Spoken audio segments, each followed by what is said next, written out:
It's okay. Off your mind, it's okay. Off your mind,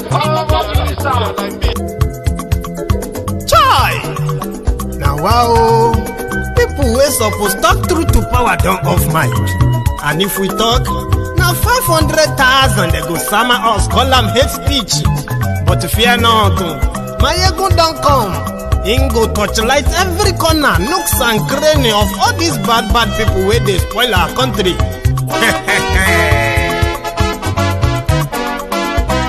So my people make we laugh, oh, yo. Mayegun don't come, oh, yo. My people make we shout, oh, yo. Mayegun don't come, oh, yo. Mayegun don't come, man of the masses, oh, yo. Mayegun don't come, oh, yo. Mayegun politico, Mayegun don't come, oh, this one not the off in mind, Mayegun don't come, oh, and in the touchlight every corner, Mayegun don't come, oh. Okay, some people be they holla say they want the power. Chai, them be promise us say we go get light and power. Nah. Them hustle sote they can't get the power. But now they know they do anything with the power. Sure. Every day, dollar just they get the higher power over naira. See them talk say make we off mind, but thank God say Mayegun don't come. So my people make you laugh, oh, yo. Mayegun don't come, oh, yo. My people make we shout, oh, yo. Mayegun don't come, oh, yo. Mayegun don't come, man of the masses, oh, yo. Mayegun don't come, oh, yo. Mayegun diary politico, oh, yo. Mayegun don't come, oh, yo. This one not the off in mind, oh, yo. Mayegun don't come, oh, yo. Person where they do evil, no one make person talk. Them say that Mayegun, that man too they talk. He too they talk. Say Mayegun diary, he they hot like pepper. But every day then they take money in bulk. Woman picking, they the street they hawk. Still them talk say make we no talk. But thank God say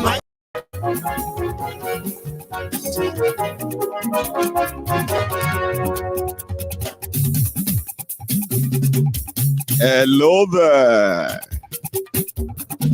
Mayegun la wa mo la mo dododo. Mayegun diary, Good morning to you, good afternoon to you, and good evening to you from wherever you are watching from. This is Mayegun Live. Mayegun ti de o, ọ̀rẹ́ ara yìí. Mayegun diary, lórí Facebook, lórí YouTube. Mayegun diary. I welcome you to this sermon tonight at the Temple of Truth. You are welcome. Àṣírí ọ̀jẹ̀lú kì í bò níbẹ̀ o. Mayegun diary, bó bá ṣe àní Mayegun máa wí. Mayegun diary, That's true. ó sì tún ṣe. Tonight is going to be interesting. At the same time, it's going to be informative. I know we are in the middle of a tribal war in the political space because the bigots in Yoruba land are now more or less are threatened, and they are working over time to try to project their fear, their non-existent fear, their personal ignorance, as well as their inherited bigotry. Again, it is for educational purposes. Yeah, share the broadcast. Yeah, share it.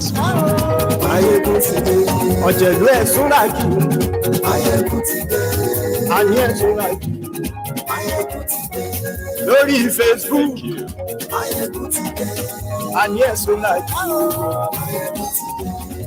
If you have been following Nigeria elections, or better put, Charade, of course, you must have come across different rhetorics from different kind of people.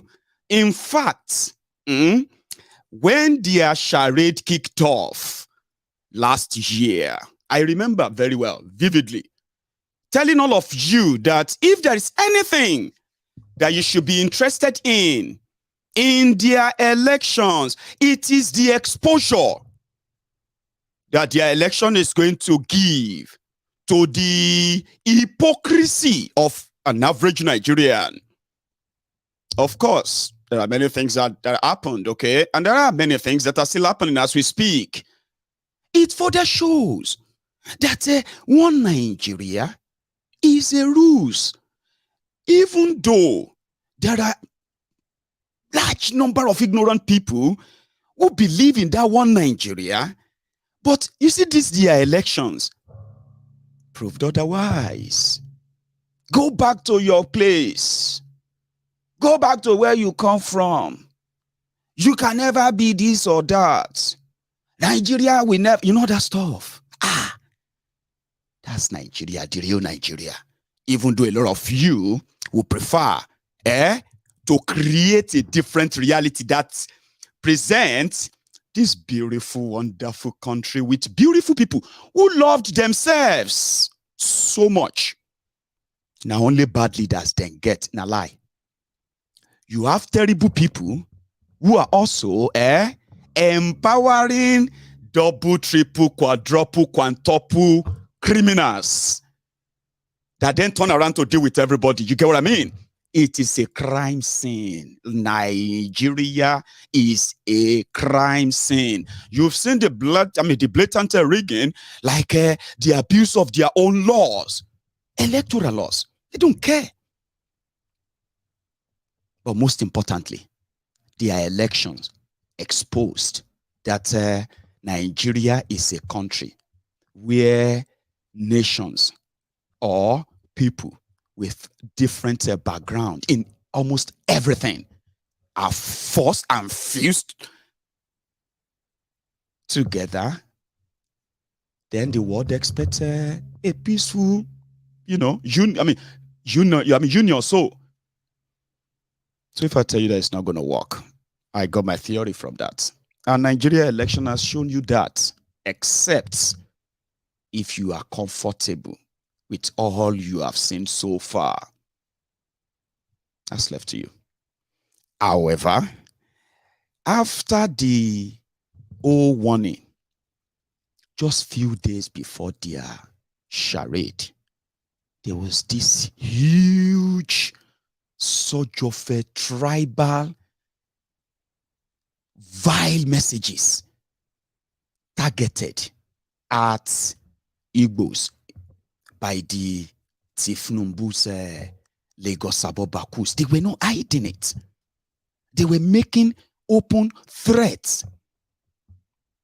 In one Nigeria, one fake Nigeria, an Igbo man is an endangered species in that one Nigeria. If you don't believe me, it simply means you are either living under the rock or you are just one of those hypocrites living in denial. You don't want to be together. You are suspicious of one another, one another, one another, one another, one another, one another, one another, one another, one another, one another, one another, one another, one another, one another, one another, one another, one another, one another.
Very sorry about that. I just realized that I've had a tech glitch. Well, I'm back. Let me know if the audio is perfect just before I continue. Okay. Yes. And you can still share the broadcast, by the way. If you haven't dropped your own offering, which is like the broadcast, please do before we continue. Kindly let me know if the audio is perfect. Great. The audio is perfect. So let's continue. So a few days to their elections, they started threatening people. And it is not that is not like unusual, okay? But prior to that, what we have been hearing from some of these miscreants is that if you don't have a structure, don't even think about it, right? Don't even come near Lagos, okay? Because what are you even thinking? Like, how do you really want to do it? Whether rigging or no rigging, don't even dream of getting even 10,000 votes in Lagos. I mean, they were bragging. But we didn't know that the structure was the structure of violence, the structure of tribal, what do you call it? Tribal politics, the structure of hateful messages, divisive messages. Like I said, some of us watching the whole thing from far, we were actually so embarrassed reading the rhetorics of these guys who were saying all these horrible things, all because they want to project their own unfortunate existence on other people. I was expecting them to actually have the numbers. Sure, you get.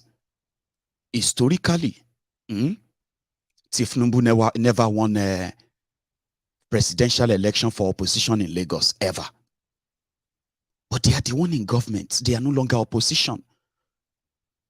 So the rigging started. We saw all the videos. We saw everything. And they still got beaten. But now, let's leave whatever number they declare so far. Let's leave that aside. After the whole thing, right, something changed. What was that? I think they now realize that they would have to do more than what they did for Tifnumbu to lose in Lagos. Even though they are telling you, they might be telling you that Tifnumbu just gave Lagos up so that he can go and rig in eastern Nigeria. So that whenever, if he's declared winner, you can't say he rigged the election. At least he lost Lagos. If he wanted to rig, he would have rigged Lagos. That is the rhetoric of the Lagos Abobakus, but that's not true. In fact, that is not so true. Not only did the thugs, APC and the rest of them were shocked with what happened in Lagos last week. They were shocked to the marrow. Like, not only were they shocked, they were surprised that this actually happened to only 4 people tweeting in a room. The people that they call the noise makers. Let me tell you something. When they were counting their votes in Lagos, apart from those places destroyed and ruined and the rest of that by their thugs, as well as them writing and changing result and the rest of them, the margin was so huge that it actually sent a message. Apart from what they declared to you, it sent another message. The message that if the people are allowed to do what they want to do, it may actually be over for APC in Lagos, and they will never let that happen. Heaven will rather fall for that to happen. But there is also something, a pattern I have noticed. You are threatening people. Mostly, you see those, look at this. So, if you look at those who are saying that these Lagos elections, as they are carrying it, is like a country, like a national election, so to say, right?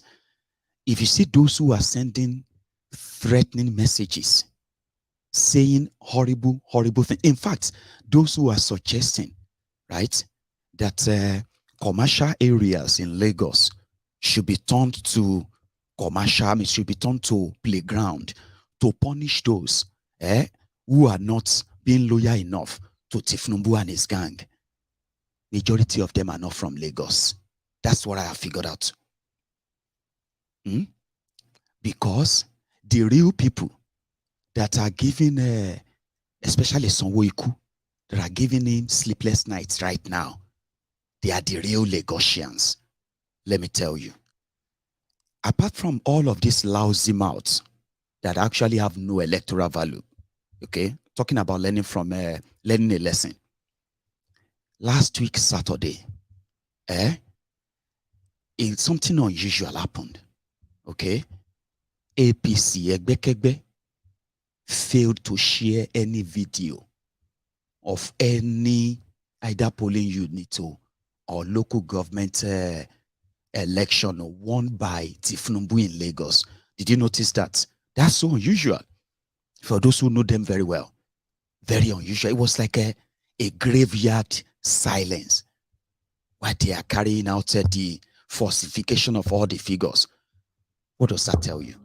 It tells you that no matter how much you have convinced yourselves, okay, that the Igbos are your problems, the Igbos are coming to take over your land, whatever thing they have told your ignorant, foolish mind, here is a lesson you haven't, you seem not to learn, to have learned.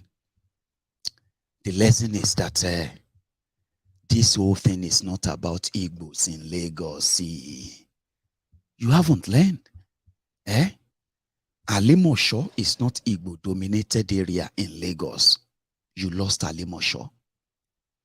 Agege, where your speaker comes from, for the past 20 years, he has been representing Agege. You lost Agege. Isaleiko, that is Lagos Island, where you believe that traditionally, it should ordinarily just be an easy ride. APC lost the entire Lagos Island. They have to rig it. Listen, these are not Igbo-dominated areas. Now, when you now go to their supposed eyebrow of Lagos, the posh areas, Aja, Ikoyi, and Victoria Island, all those areas, they lost the entire place. Mushin, which is also kind of an heartland in Lagos, they lost Mushin, only for them to rig it. These are the shocker that has prompted even Sanwoolu to take a new measure, apart from threatening people. I'll tell you those measures. MC Olueron lost Oshodi. A Labour Party candidate won a House of Representatives seat in Oshodi. They may not tell you, despite all the rigging, all the muzzling. Now, if all of that didn't really work, and today you are still threatening people, people want to talk about what really affects them. They want to talk about the insecurity.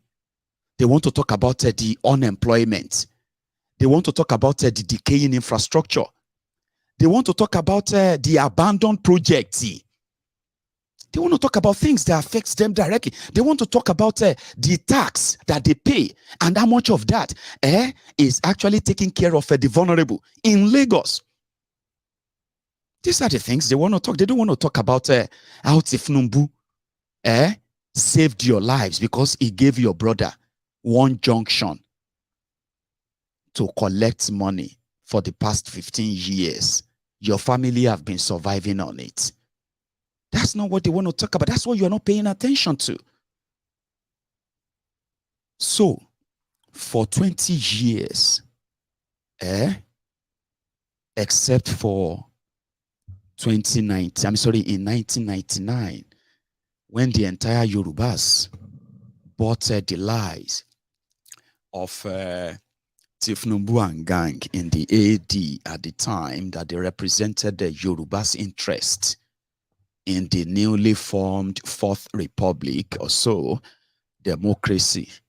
Yorubas en masse voted for the AD presidential candidate Olufalaye against a Yoruba PDP candidate who was Olusegun Obasanjo.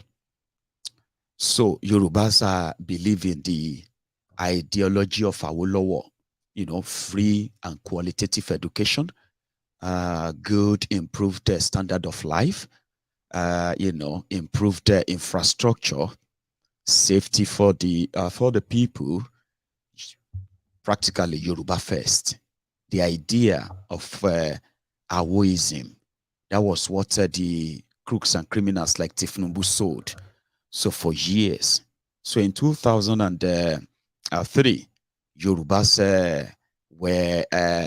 Yorubas voted for Obasanjo because Yoruba governors at the time made a deal with Obasanjo, an opposition federal government, that if they supported him in return, Obasanjo would tell all of the PDP supporters in Yoruba land to vote for the failing Yoruba governors, including Tifnumbu, right?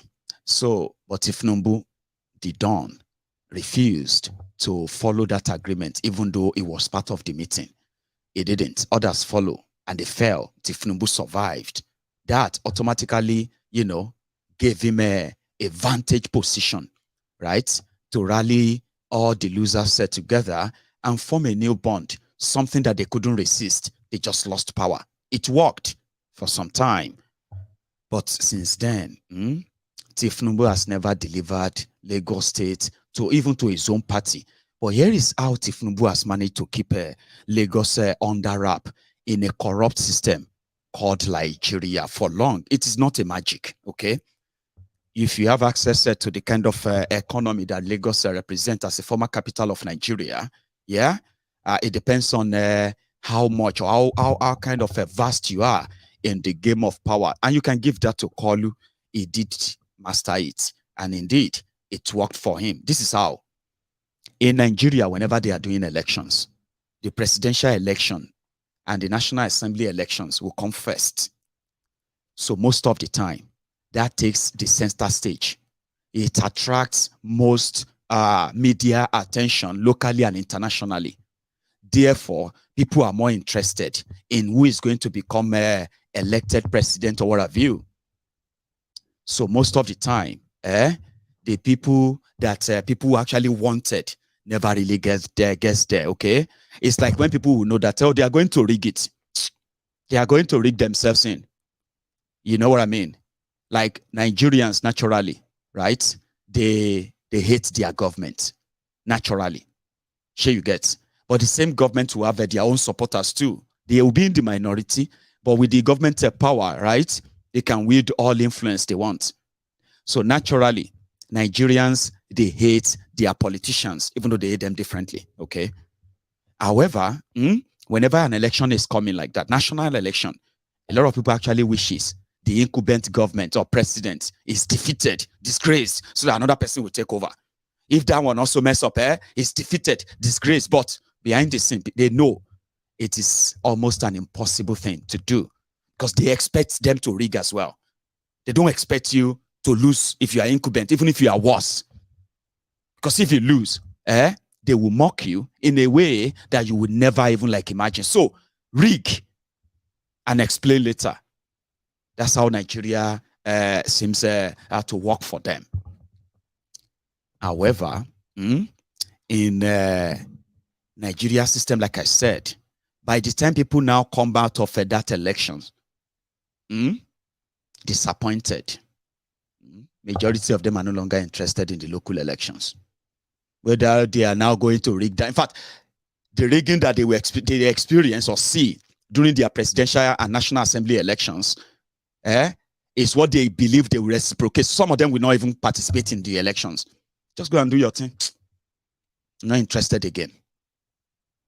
So this is where the likes of Tifnumbu always escape serious scrutiny. What's going on there? What is that one? Which vote is that? Where is that number coming from? Nobody cares because they expected him anyway. They are like, they are the incumbent, they're going to rig. Until now. This their 2023 elections now puts the man, the kingmaker from Lagos, at the center of the whole thing. He is now the person to be judged. So which means everybody now wants to be interested in what was he thinking? You know what I mean? And as it is today, APC, Egbekegbe, is despised more than what you can imagine. Even though they've managed to rig themselves in a way, they are more despised. Here you get. No one wants to associate with them except there is something they want to benefit or something they are already benefiting. This is an honest opinion. And the way they have done it is like a court of a thing. Here you get.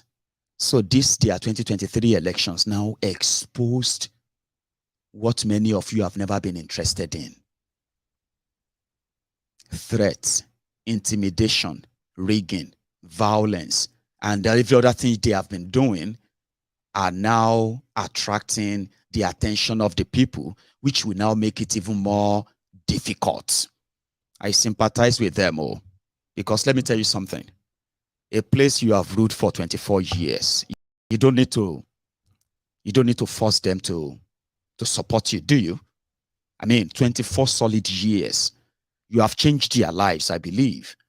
Haven't you? Why intimidate them? Why threaten them? Now, as you are watching this video, as their thugs are threatening people on social media, Sanwoolu and his team, they are intimidating your parents. I'm not talking to those idiots who are not from Lagos, okay?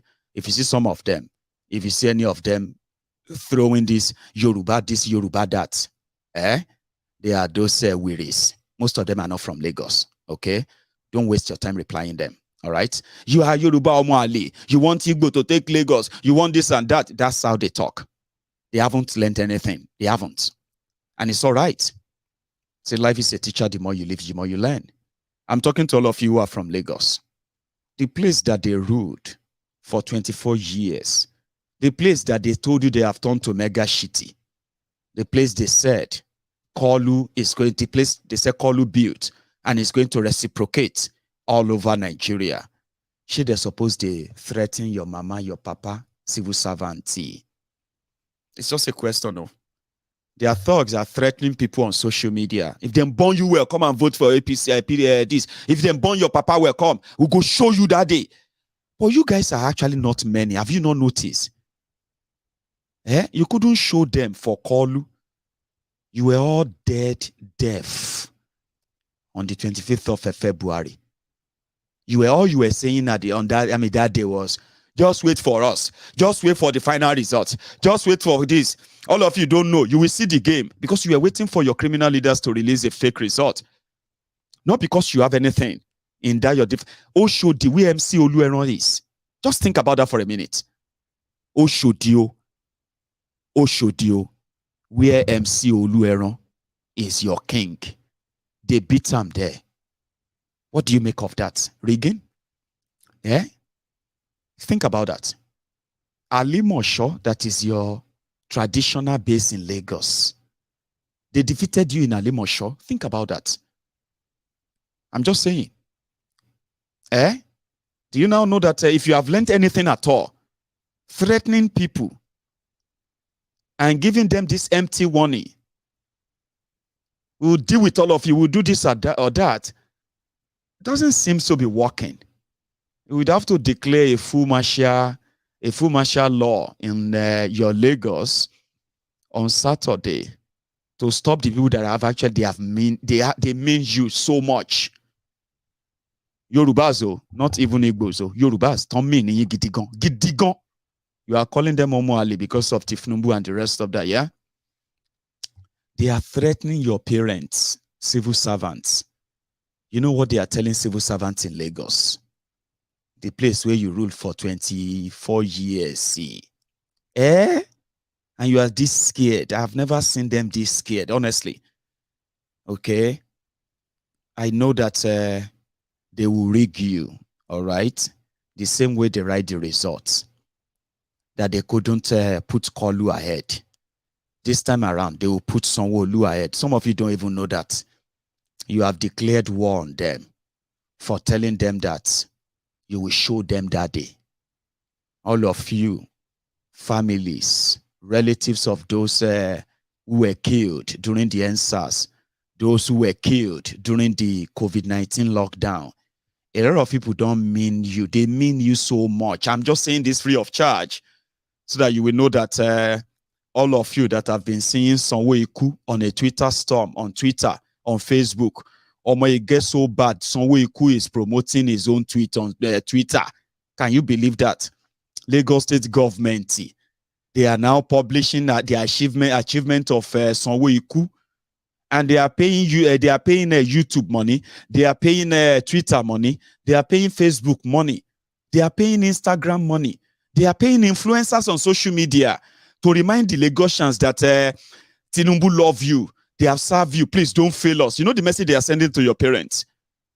For all of you who are not in Nigeria and your parents are civil servants in Lagos, they are sending it to them that if they fail APC on Saturday, they are going to collapse Lagos completely. Failure to vote for APC, failure to vote for Sanwoolu is going to bring Lagos State to total collapse. People are going to lose their jobs. That's what they told people. They are telling people like, see, head of department, including head of medical department in Lagos State. I don't know the name they give them, or medical, what do you call the leaders who are in the medical field in Lagos? Medical director. They have different forums for different civil servants in Lagos. Those who are sweeping the streets, they have WhatsApp group for them. Those who are doing LASMA, they have WhatsApp group for them. Those who are doing LOMA, those who are like working in the ministries here and there. Now I know more. If you think they are only threatening you, their thugs are threatening you on social media. You have no idea how much they have gone. They have taken it even further. The landlord in Lagos, have you heard your own threats? Especially all of you who are landlords in Magodo, phase 1, phase 2. I have my uncle that I help supervise building his own house in Magodo. Magodo is Sherry. That one, should be not that one be phase 1. Can't even remember. That was about 20 years or so ago, right? You see this Sanwoolu's desperation. They are asking people, listen, they are sending messages and telling people that you want to go and vote for Labour. I mean, they are supposed to be talking about PDP. Because Labour are just people tweeting in 4 rooms. I mean, 4 people tweeting in a room.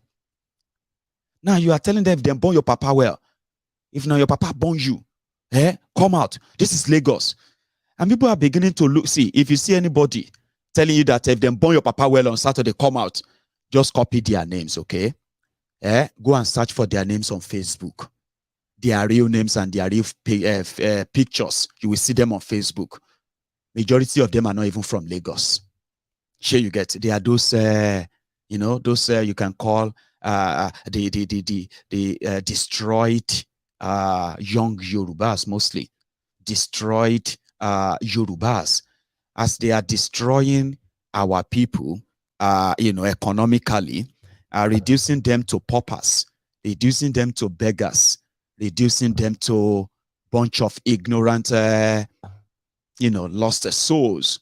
This is causing a lot of backwardness in Yoruba land.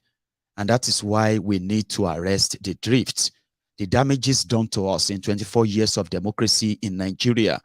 If we begin to take the stock, no Yoruba man or woman will be happy to continue to want to be part of Nigeria. They have destroyed a lot of our people. All of these destructions we are witnessing in Nigeria today, right? We are having our own fair share.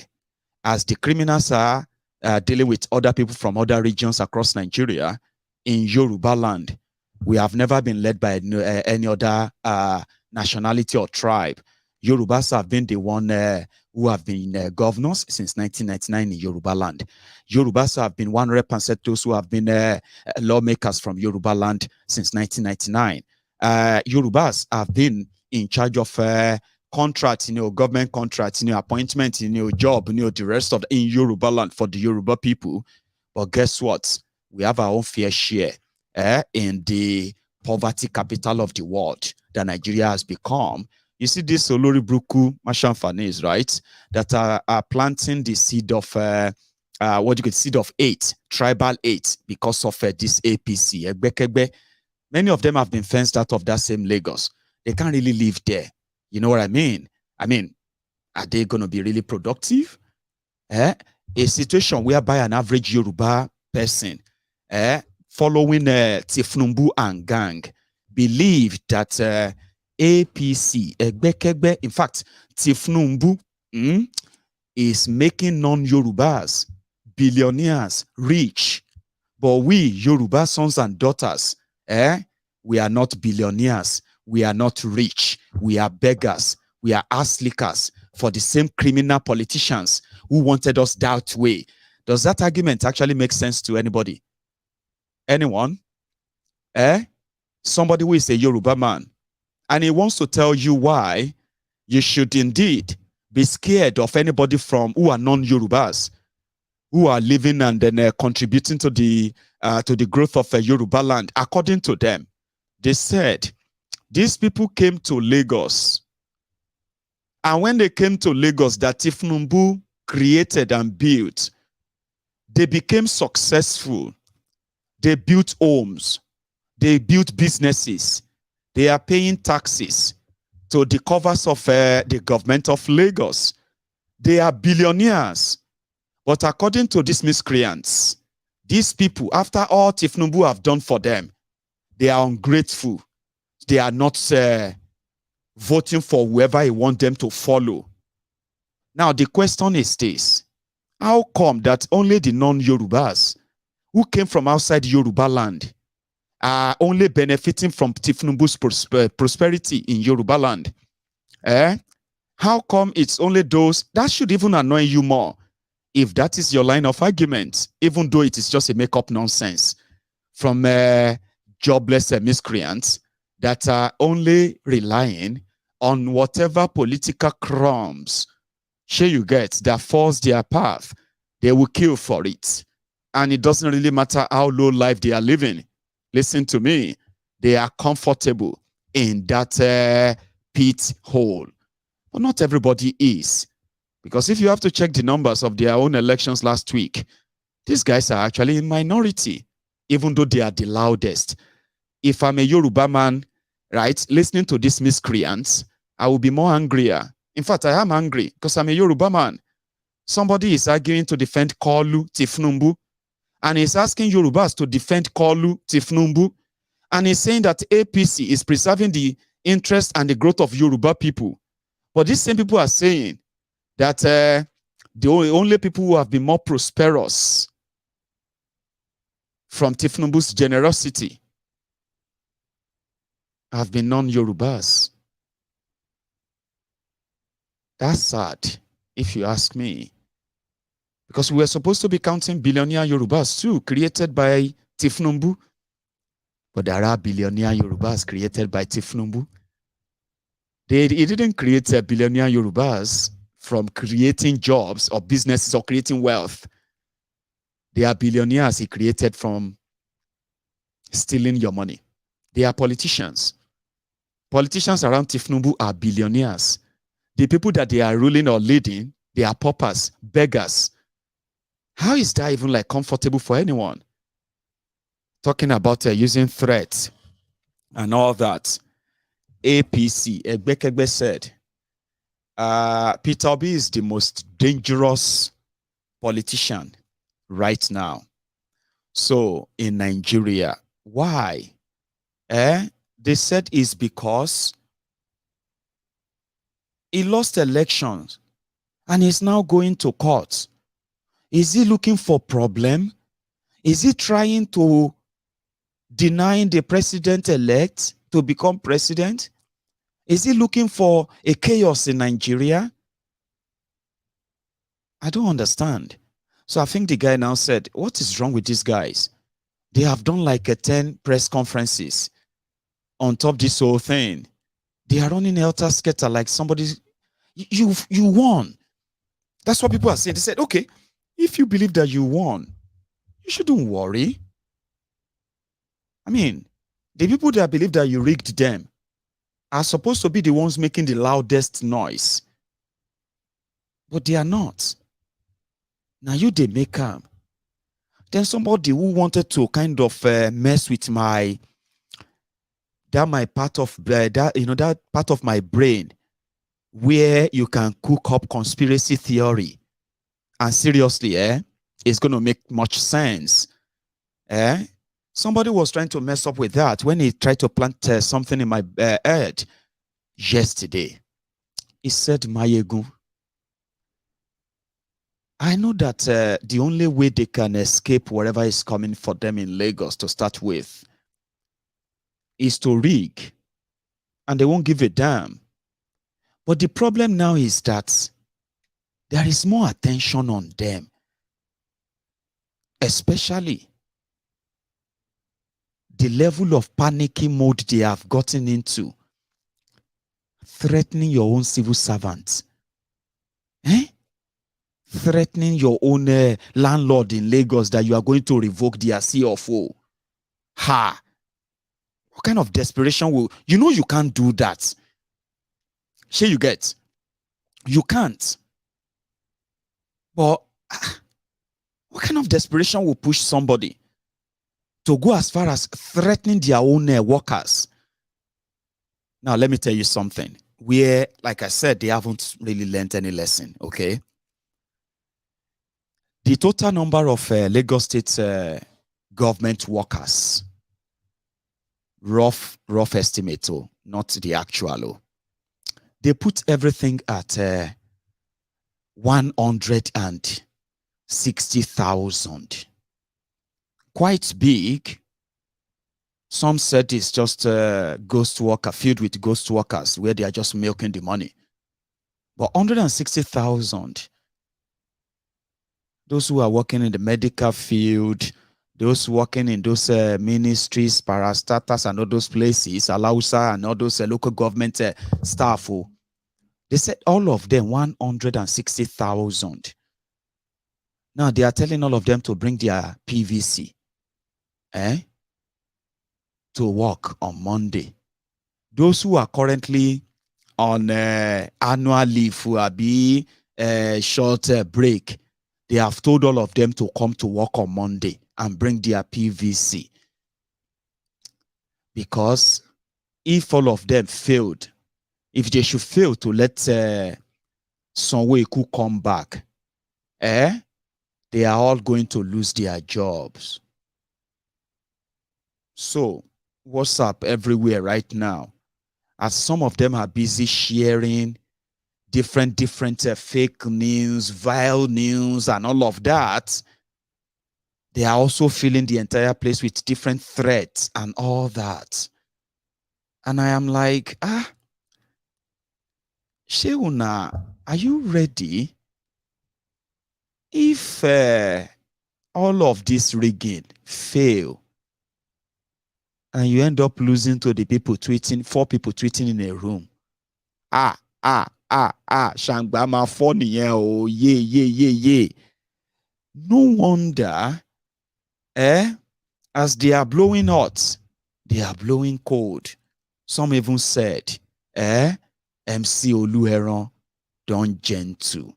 Sorry if you don't understand Yoruba, okay?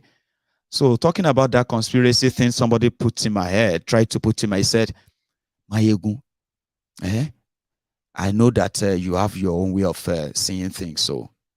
But Maiyegu, there is this voice in my head that continues to tell me that, Abi, this whole thing is a game. To allow Kolu to rig election, give him the sense of a victory, as the incoming president, and in that regard, lose Lagos to a supposedly relatively unknown political party like Labour. So by the time they are now consoling themselves that they will get the Lagos back in court, then bam, Supreme Court will drop the bombshell. The presidential election is invalid. They should go and conduct a new election. Do you think this is a bigger game to finally weaken and retire Tifnumbu? I said, Baba, please. Don't put that in my head yet. Okay?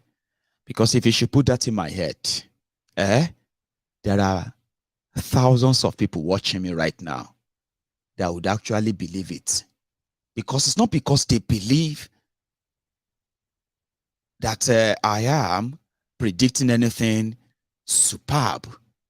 But what I'm saying will become so superb because that's what they want to happen. There's a difference between what you want to happen, when you create your own reality in a way. Because you know when things get to a stage where you cannot even explain anymore and say, I don't even understand anymore, Baba. What is the way forward? I don't even get anymore. See, we saw the evidence that how did they allow Labour Party to get to almost 1 million votes in Lagos? How did that even happen? What happened? What is wrong? What went wrong? That they have to rig them, reduce their number to 580,000. That took a lot of audacity. But at the same time, it also calls for a serious sober reflection. What if it is a bigger game to lure Tifnumbu out of Lagos for the first time? Make him believe that he's going to be president. So even when whatever happened in Lagos, and they lose Lagos, but because they believe that they are now in the federal, they can, it's just a matter of time. They can take over everything back again. And then, boom, die minute. Supreme Court says they should go and do another elections. Throw everybody into disarray, especially for president. And then, finally, Tifnumbu is defeated. Lagos, he can't go back to. Aso Rock, he can't stay. I said, Baba, like I told you, you are watching too much. A lot of things are going on. A lot of voices are speaking to you, and I understand. Somebody said, in the moment of loss, there are stages of grief. All right? To so many people who have seen Nigeria for so long, they will understand something. As some will say, when things go up, they don't come down in Nigeria. People just get to live and adjust to it. When they rig election in Nigeria, from other areas, governors, reps, local government, assembly, and all those places, Senate reps, you can hope on a turnover.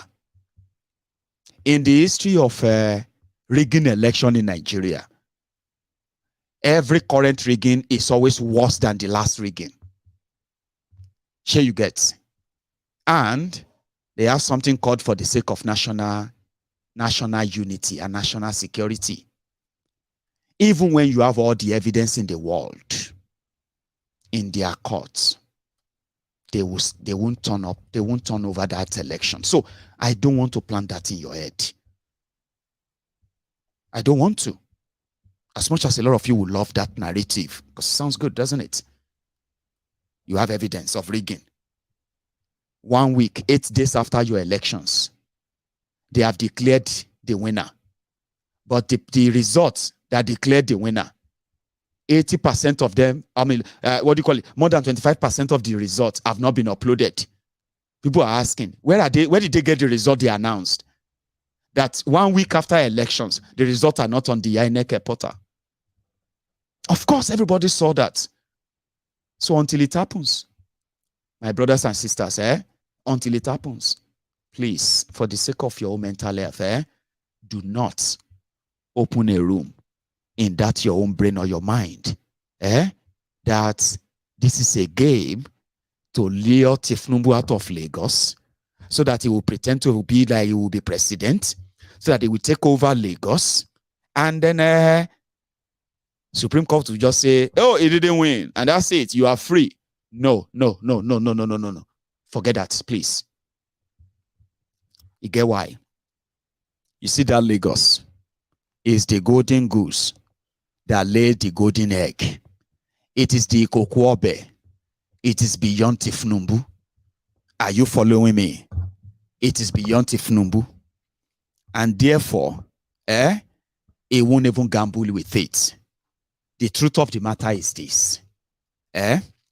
Tifnumbu gambled away Lagos the day he associated with APC. Egbekegbe.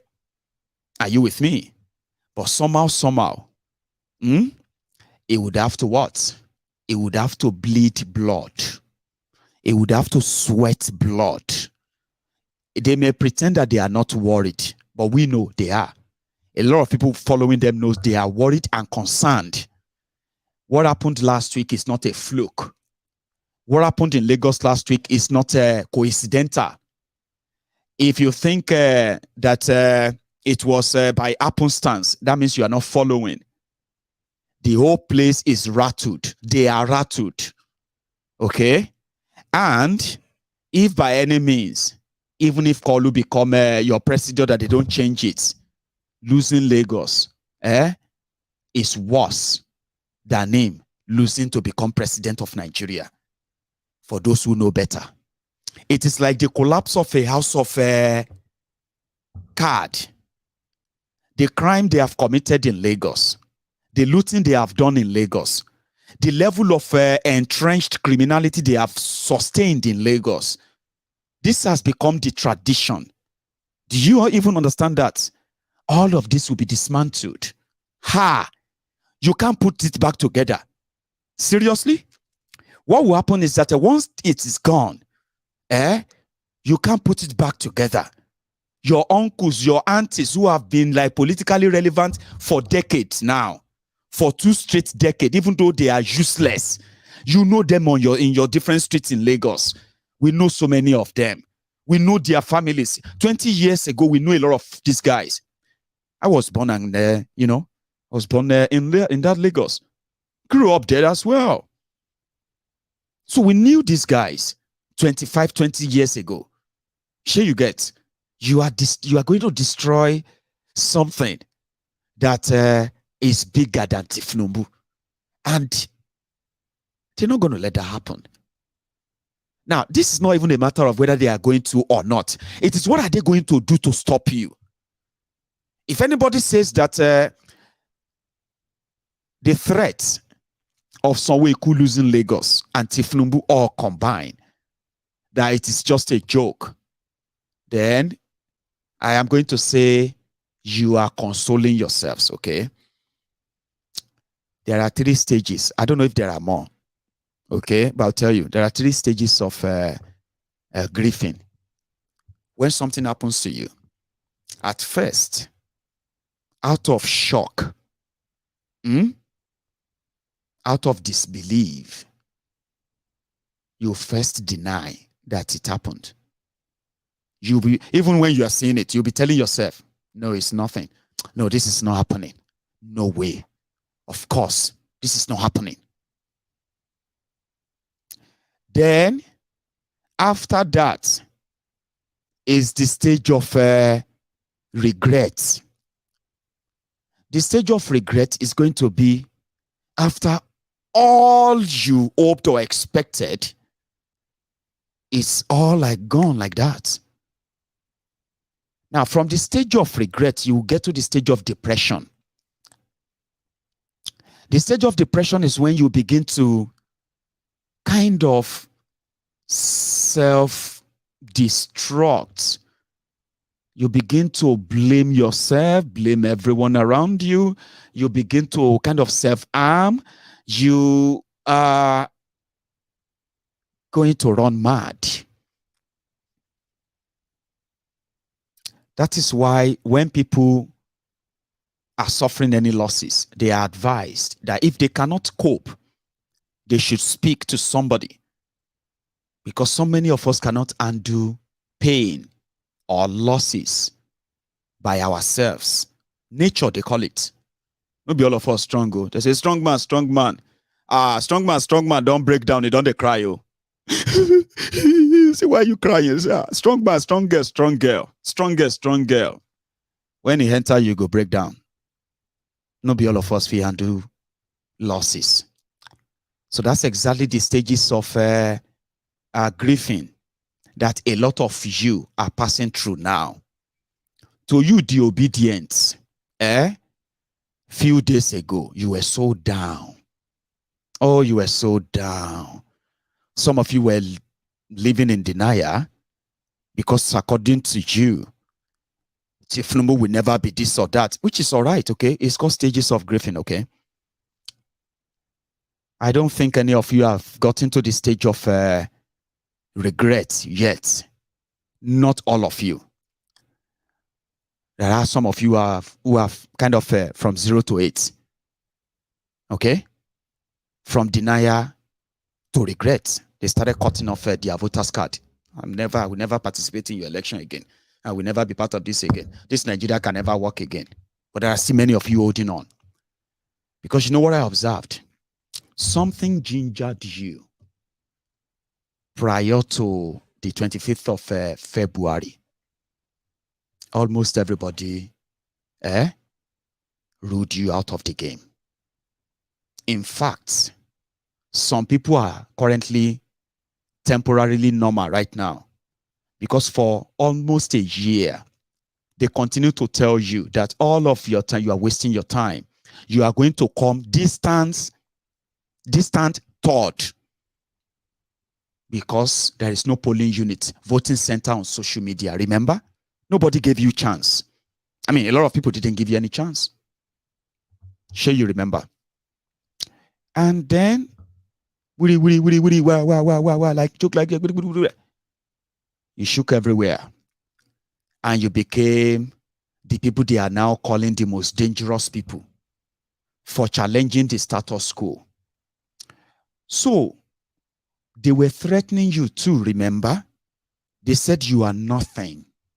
You were just 4 people who were looking for like and follow. You are just calling for attention because so many of you have no voters card. They bullied you to go and get voters card, didn't they? You entered their registration center like mad, 2 weeks. A lot of you started doing campaign for voter. Go and register to vote. That's what they did to you. So the same thing they did to you as well, that you will not even win one single local government when they are done with you. They will teach you a lesson, only for you to end up being the one to teach everybody a lesson. I have learned from your movement, I won't lie. I have learned from it, and I acknowledge your audacity. So, a day to the election in Lagos, they activated the social media influencers to start peddling and then profiling the Igbos in Lagos. They singled out the Igbos. There is nothing they didn't write. All the Yorubas that went there, that felt embarrassed, that she to re-election, lejeve sorayin di were bayi. They say, she to re-election, leje pa shifu. She nítorí obìnrin leje pa shifu. Ta ló rántí movie. How many of you remember that movie? It's a Yoruba movie. She torí iPhone 6.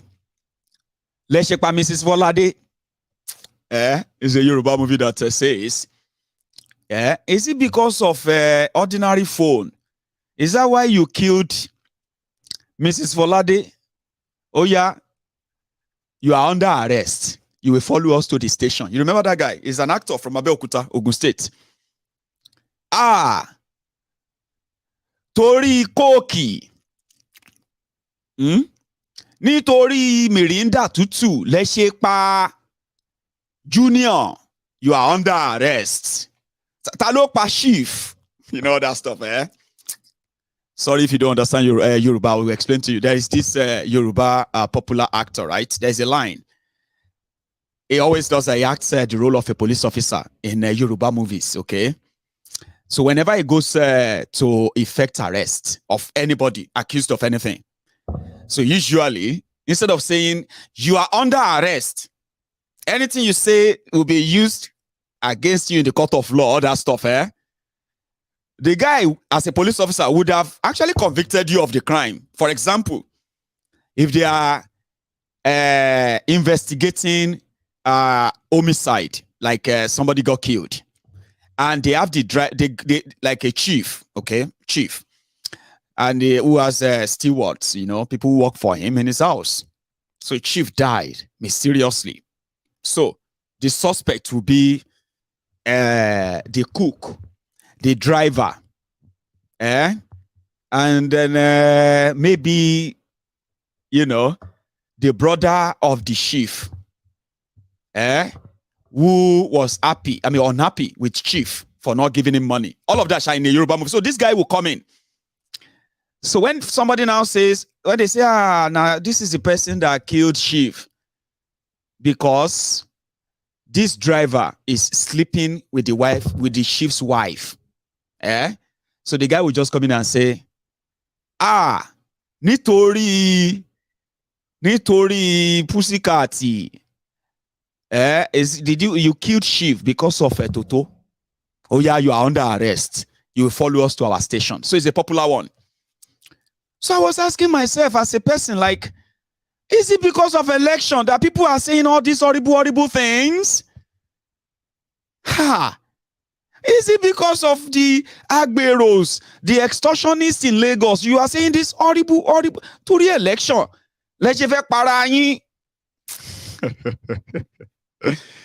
You know, I mean, in that same Lagos, so the Speaker of Lagos State, when he felt like the people cannot be abandoned during COVID-19, and what did he do? He said, we need to give our people palliative. Okay, the palliative from the Speaker of Lagos in Agege. Take a look, 2020. Wait, man, see the bread. Obasa, see what you give us. See what? How many houses? Most at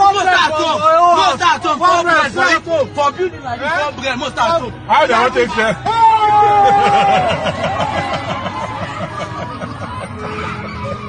I go to Papa there. I love this.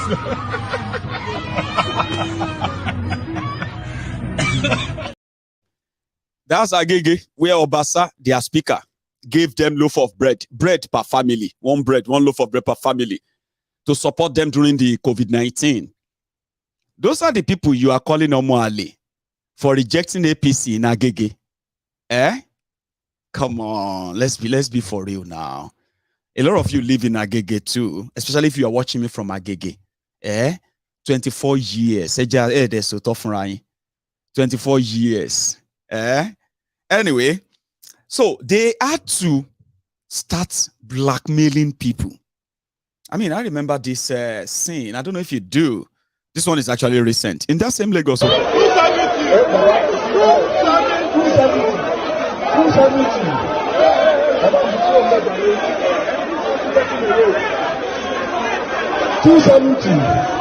280, 300.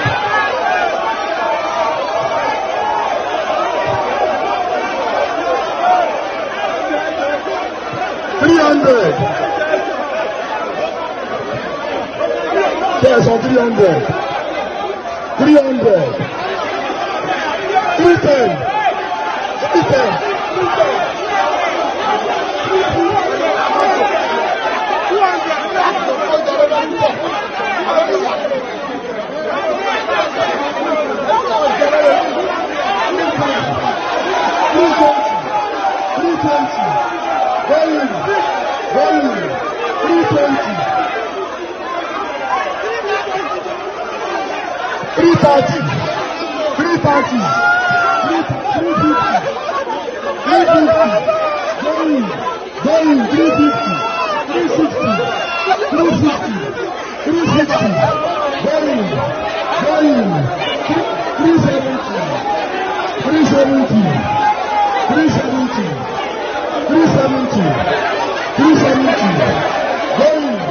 370. It is like a jungle. Those are the traffic offenders, okay? that the government in Lagos, right, gave an absolute punishment for violating traffic rules or laws in Lagos. Their law says that they will confiscate your cars and all that. I mean, that didn't go down well with people. If you violate any traffic law, you pay a fine or you go to jail. But selling their stuff to your own people as scraps cheaply, that will have its own repercussion, don't you think? But because now them get Lagos, who won't challenge them? They don't burn anybody well until MC Olueron lost his own polling unit. Sorry if you don't understand Yoruba. I'll come back and tell you what he's saying here. He don't pray for everybody. They no one threaten everybody on the video anymore, even though they will do it codedly, I mean, behind the scene. But they haven't learned any lesson. Ọlọ́run á sọ àwọn ọmọ yín náà bá ṣíwájú the president àwọn ọmọ tí yín náà á gun òkè lágbọ́rọ̀ lọ ṣí àlá please and please ẹ jọ̀ọ́ gbogbo ẹ̀yin tá bá ṣẹ̀ ẹ foríjì wá ṣóyè yín sí ẹ jọ̀ọ́ tó rọ Ọlọ́run ẹ jẹ́ ká jáde lọ́ndì lẹ́gùn ẹ jẹ́ ká lọ gbé ọwọ́ wa yìí ká lọ fi tẹ̀ fún ìgbàlẹ̀ APC kó lè rámpọ̀ kí dùnú lè dé bá gbogbo wa please ẹ jọ̀ọ́ tó rọ Ọlọ́run gbogbo yín Ọlọ́run ọbẹ Elédùmarè aṣọre ìyanu fún yín Ọlọ́run ò ní fìyà jẹ yín kò ní fòṣìta yín kò ní fara ní àgbọ́kọ̀lé yín kò ní já sófo gbogbo nǹkan tẹ́ bá dáwọ́lé ó máa yọrí sí rere Ọlọ́run ò ní fara ní ọ̀n ní gbé yín dìgbàdìgbà káàkiri ọ̀n ní tọrọ owó fún yín lórí Facebook ọ̀n ní tọrọ owó fún yín lórí Instagram ọ̀n ní tọrọ owó fún yín lórí Twitter ọ̀n ní tọrọ owó fún yín lórí WhatsApp lágbọ́rọ̀ lọ́nṣí àlá gbogbo àwọn ọmọ yín ò ní TikTok dà lójú ẹ̀mí yín àpadà sí burúkú ó kéré tóbi kò ní jẹ́ téèyàn kọ̀ọ̀kan nu yín arúgbó inú ilé yín á dàgbà á dógbò lágbọ́rọ̀ lọ́n kó tó fọ́ rọrí kú lágbọ́rọ̀ lọ́n iṣẹ́ àlá Ọlọ́run ọbí Elédùmarè kò ní pa àwọn ọmọ yín rẹ́ sọ́nà bí èéfín lágbọ́rọ̀ lọ́n bó ti ẹ̀yin tá wà lábroad gbogbo yín pátá ẹ jọ̀ọ́ nítorí Ọlọ́run ò ní fi ná ọmọ kò ní fi jó gbogbo yín ẹ jọ̀ọ́ nítorí Ọlọ́run ẹ jẹ́ ká sowọ́pọ̀ lọ́ọ̀dì lẹ́gùn ká lọ ṣe kíni ká lọ dìbò fún gọ́vnà Sanwoolu ní Lagos State gbogbo àwa tá ń gbé Lagos State ìwọ tó ń gbé Abẹ́òkúta gọ́vnà Dàpọ̀ ìwọ tó ń gbé Ìbàdàn gọ́vnà Tẹ̀sí ẹ ti understand ṣe ẹ jọ̀ọ́ tó rọ Ọlọ́run ọbẹ Elédùmarè àdúró tí Ọlọ́run ò ní fara ní lágbọ́rọ̀ lọ àpadà sí burúkú kò ní dé báyìí lágbọ́rọ̀ lọ ṣí àlà bismillahir rahmanir rahim alhamdulillahi rabbil alamin arrahmanir rahim maliki yawmiddin iyyaka na'budu wa iyyaka nasta'in siratal mustaqim sirata ladzina an'amta alaihim ghayril maghdubi alaihim waladdallin amin. Thank you very much. What shall I say unto the Lord? Yes, Lord. All I have to say, Thank you, Lord. what shall I say? Thank you,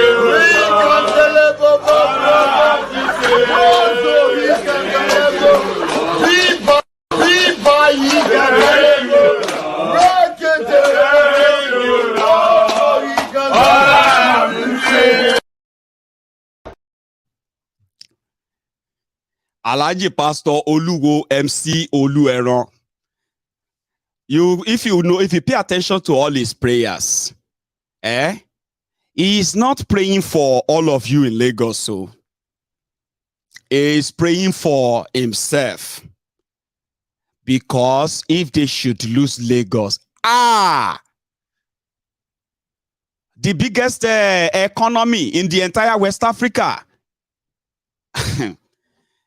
Wala Godeo, the guy that is representing this Obidients, these Orosoke guys, they are telling him not to, don't worry. Let them bring all the out, everybody out. They go count them. MC Olueron realizes that if they combine Agbero, combine them with the civil servants that they can coerce, the number is still not going to add up.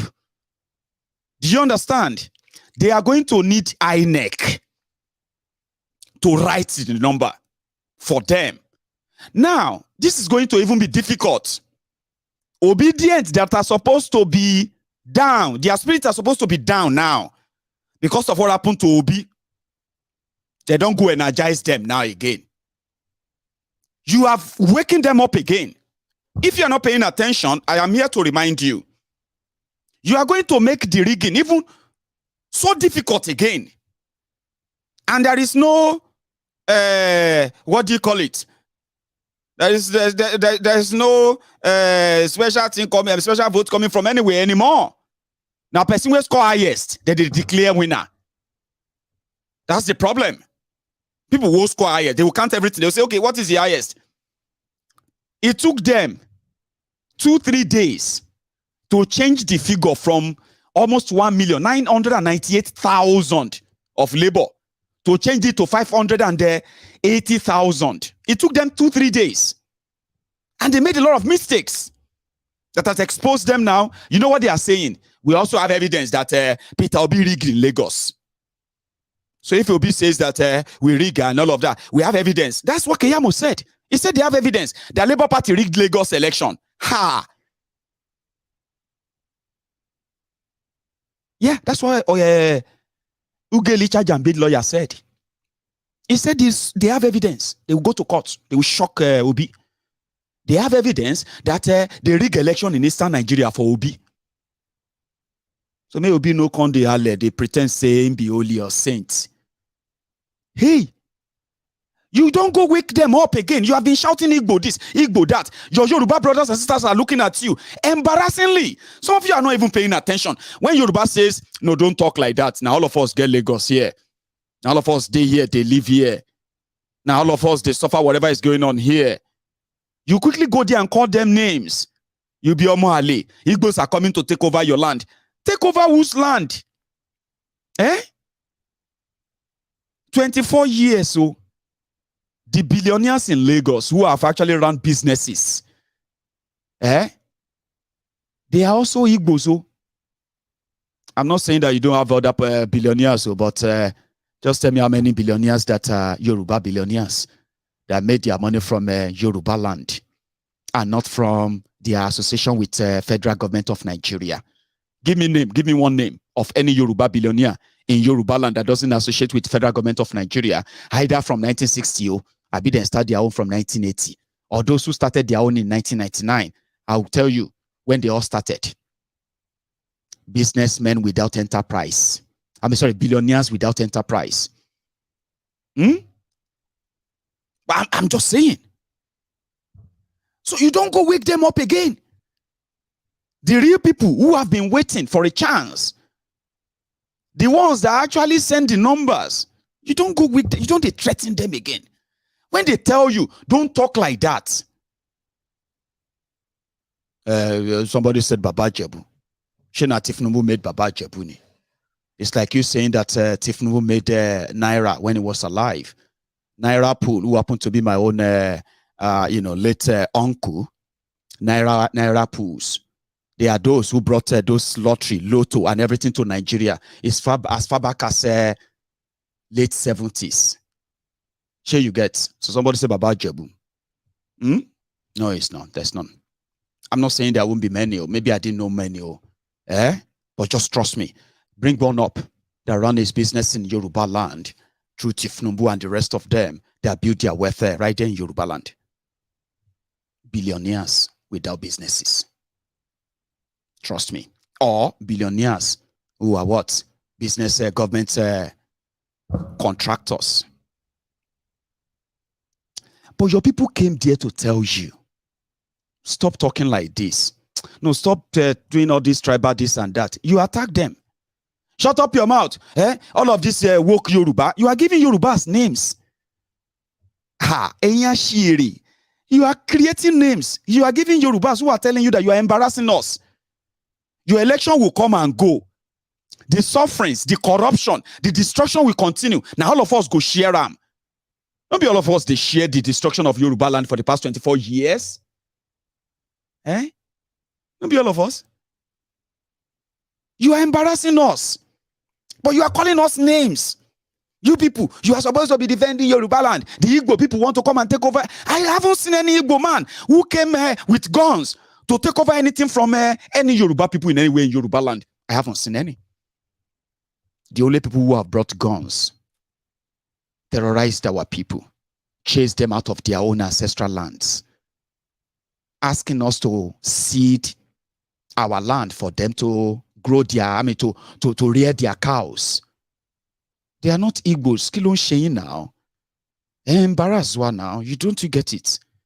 All this tribal thing you are pushing for Tifnumbu in the name of Yoruba. But the Igbos are also tribal. Baba, if you want to be tribal because the Igbos are tribal to you, towards you, Baba Oshegwu are tribal on that. Don't make Yoruba look like Gogo Yoruba look like you.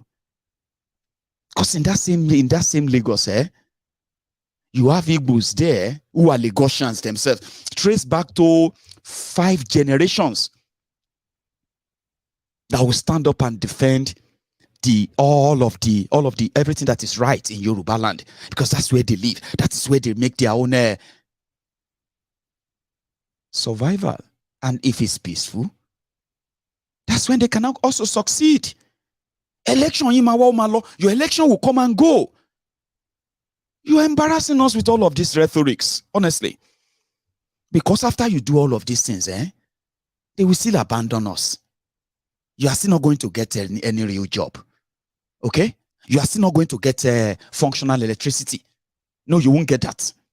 You are still not going to get improved infrastructure. Criminals who are looting your money are still not going to go to jail. So what is all this mess all about? That's what we are telling you, that if you are doing all of this because of election, because of election, that politicians are going to end up dealing with you. They won't pay your pension. They won't pay your grandparents their pensions. You're not going to get access to good education. You know that. 24 years, they couldn't build you standard health care system in Yoruba land that actually cares for us. Affordable. No. Say to the election, then you want to turn yourselves to Olori Burukus everywhere. You are Mbawalojuje.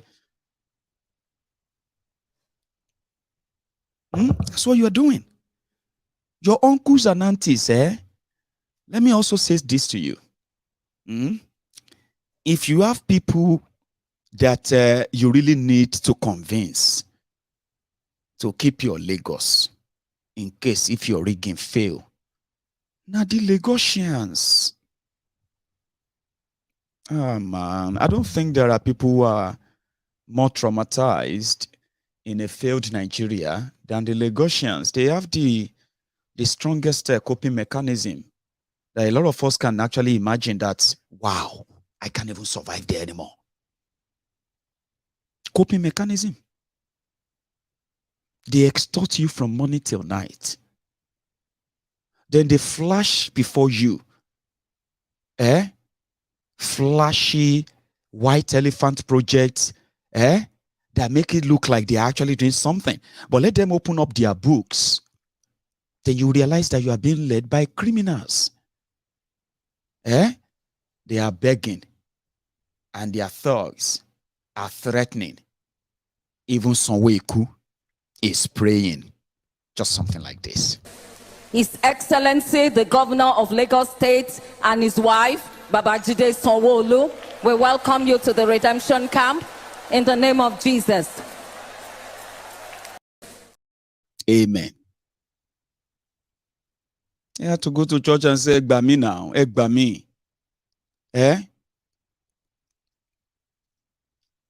We can't lose here. Now he believes that it is actually possible for them to be, because that's what I see. And also, they have to go and print a long banner along a major highway in Lagos so that they can show the Lagosians. See what we have done now. We know that you are angry. We know that. See, I'm not making this up, okay? Sanwoolu is actually appealing to people and saying that I'm so sorry. We are sorry that we offended you. Whatever we have done wrong, okay? Please, let me complete what I am doing, because you can't send us away now. They actually believe that they can actually be sent away now. Somebody said, but it's normal now. He needs to campaign for himself. Of course, he needs to campaign for himself. But this is not campaign. It is campaign of threats. So instead of people to be scared, they are now secretly getting more angrier. Go, Mayegun, don't disturb yourself, Jare. Mayegun, leave them. On Saturday, we go see wetin go happen. Wetin go happen? Mayegun, I say wait. Okay, I'll wait. However, they had to print it on a long story and say, see, waiting we have done. People, this is what people don't want you to know. If you have done all this for them, you don't really need to panic. What I am saying is people who are rattled. They were rattled because of 4 people tweeting in a room. I'm scared for you. I mean, I'm scared too on your behalf. Something must really be going on inside that Alausa. They say if anybody loses in polling units or local government, come back Alausa. Any political appointee, don't come back here. All of you civil servants, if you fail to bring us back, you are going to lose your job. Those ones know that they won't lose their job. All of you are landlord in Lagos. If you lose your area, you are going to lose your CFO. Calm down. They're about to lose election. Wala ti turn here. Understand me?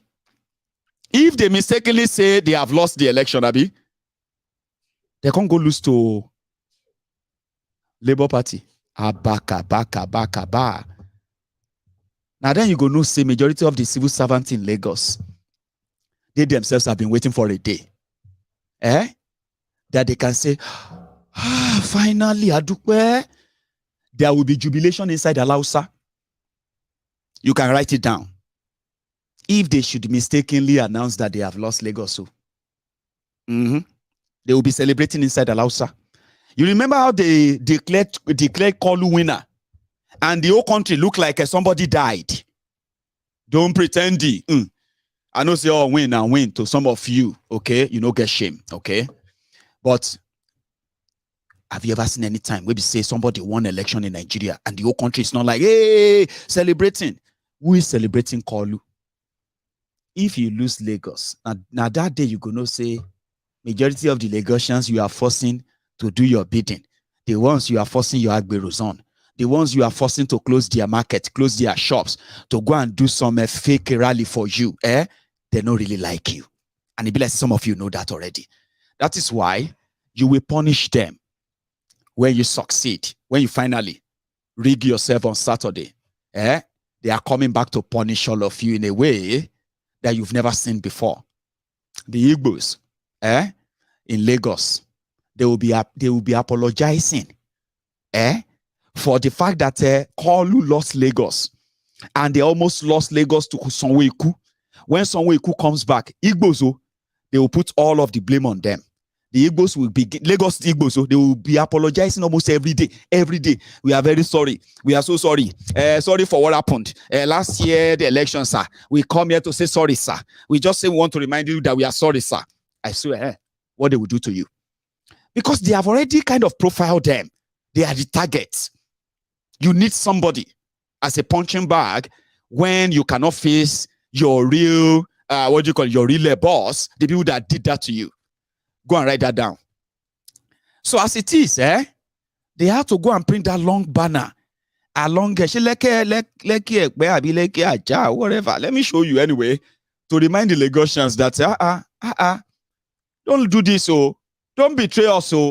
We still have so much to do. We have new red line, blue line.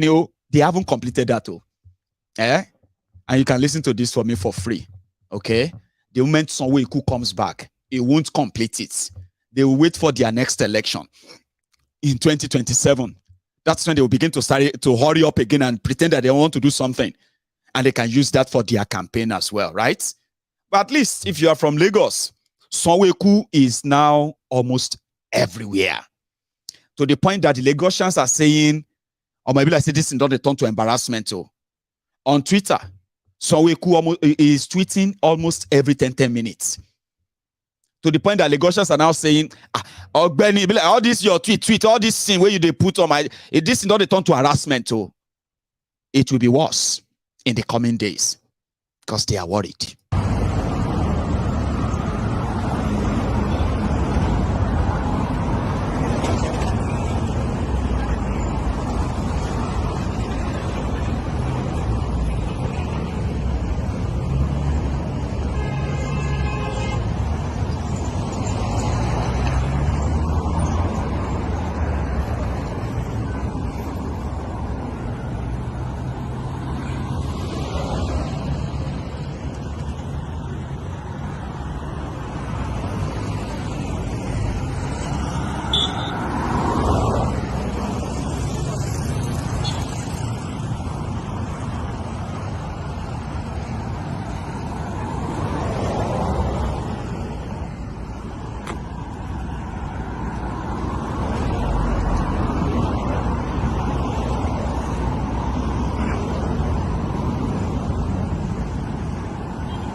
Part 1, 2, 3.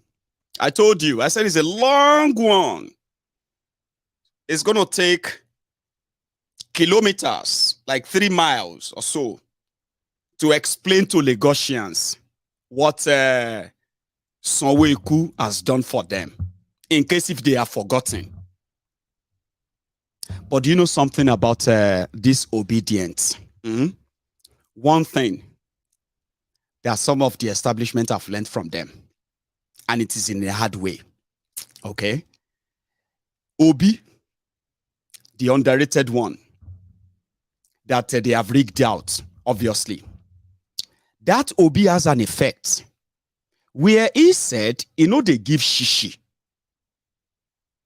And we haven't seen him give any shishi to anybody or any group of people saying he paid us shishi or so. They actually rubbed off on his own people too. Omo, people were just picking forms. One handwriting. Hang on. People were picking Labour Party's form. People that barely printed posters. Omo Yami. They were defeating veteran politicians. Career politicians. Some people have not done their report on disobedience and what they have done. Out of the people they have declared, even with all the riggings, out of the people they have declared to have won their National Assembly seats in Nigeria, the Obidients have won about 44 seats. Currently, they said it's 40 because there are a few others in contention. When you begin to look at those who have become senators, 4 senators, 36 House of Rep members, we no spend shishi. You know why? Obidients, because of their anger, frustration against the system, some of them will be like, anywhere where I see ballot paper. Go on social media, you see all of them there. Most of them are Gen Z, right? Anywhere I see any ballot paper, like this, I go vote for your Labour Party. Top to bottom. People were voting for Labour Party. When they started announcing winner for rep, for Senate, now the voters come to ask, sorry, who is that guy? No, the guy you voted for now. I know I only voted for Labour Party, but who is he? I don't even know him. I don't even know who I voted for. That is one of the most dangerous political sort of theory that I don't think anybody, no matter how good you are, political scientist or whatever you are, you can never predict outcome of such people with such mindsets. They don't want to have anything to do. PDP, Labour.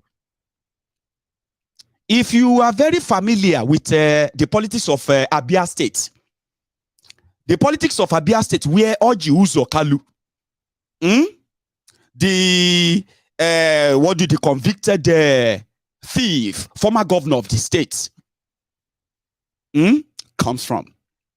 Abia State is also like many other states in Nigeria.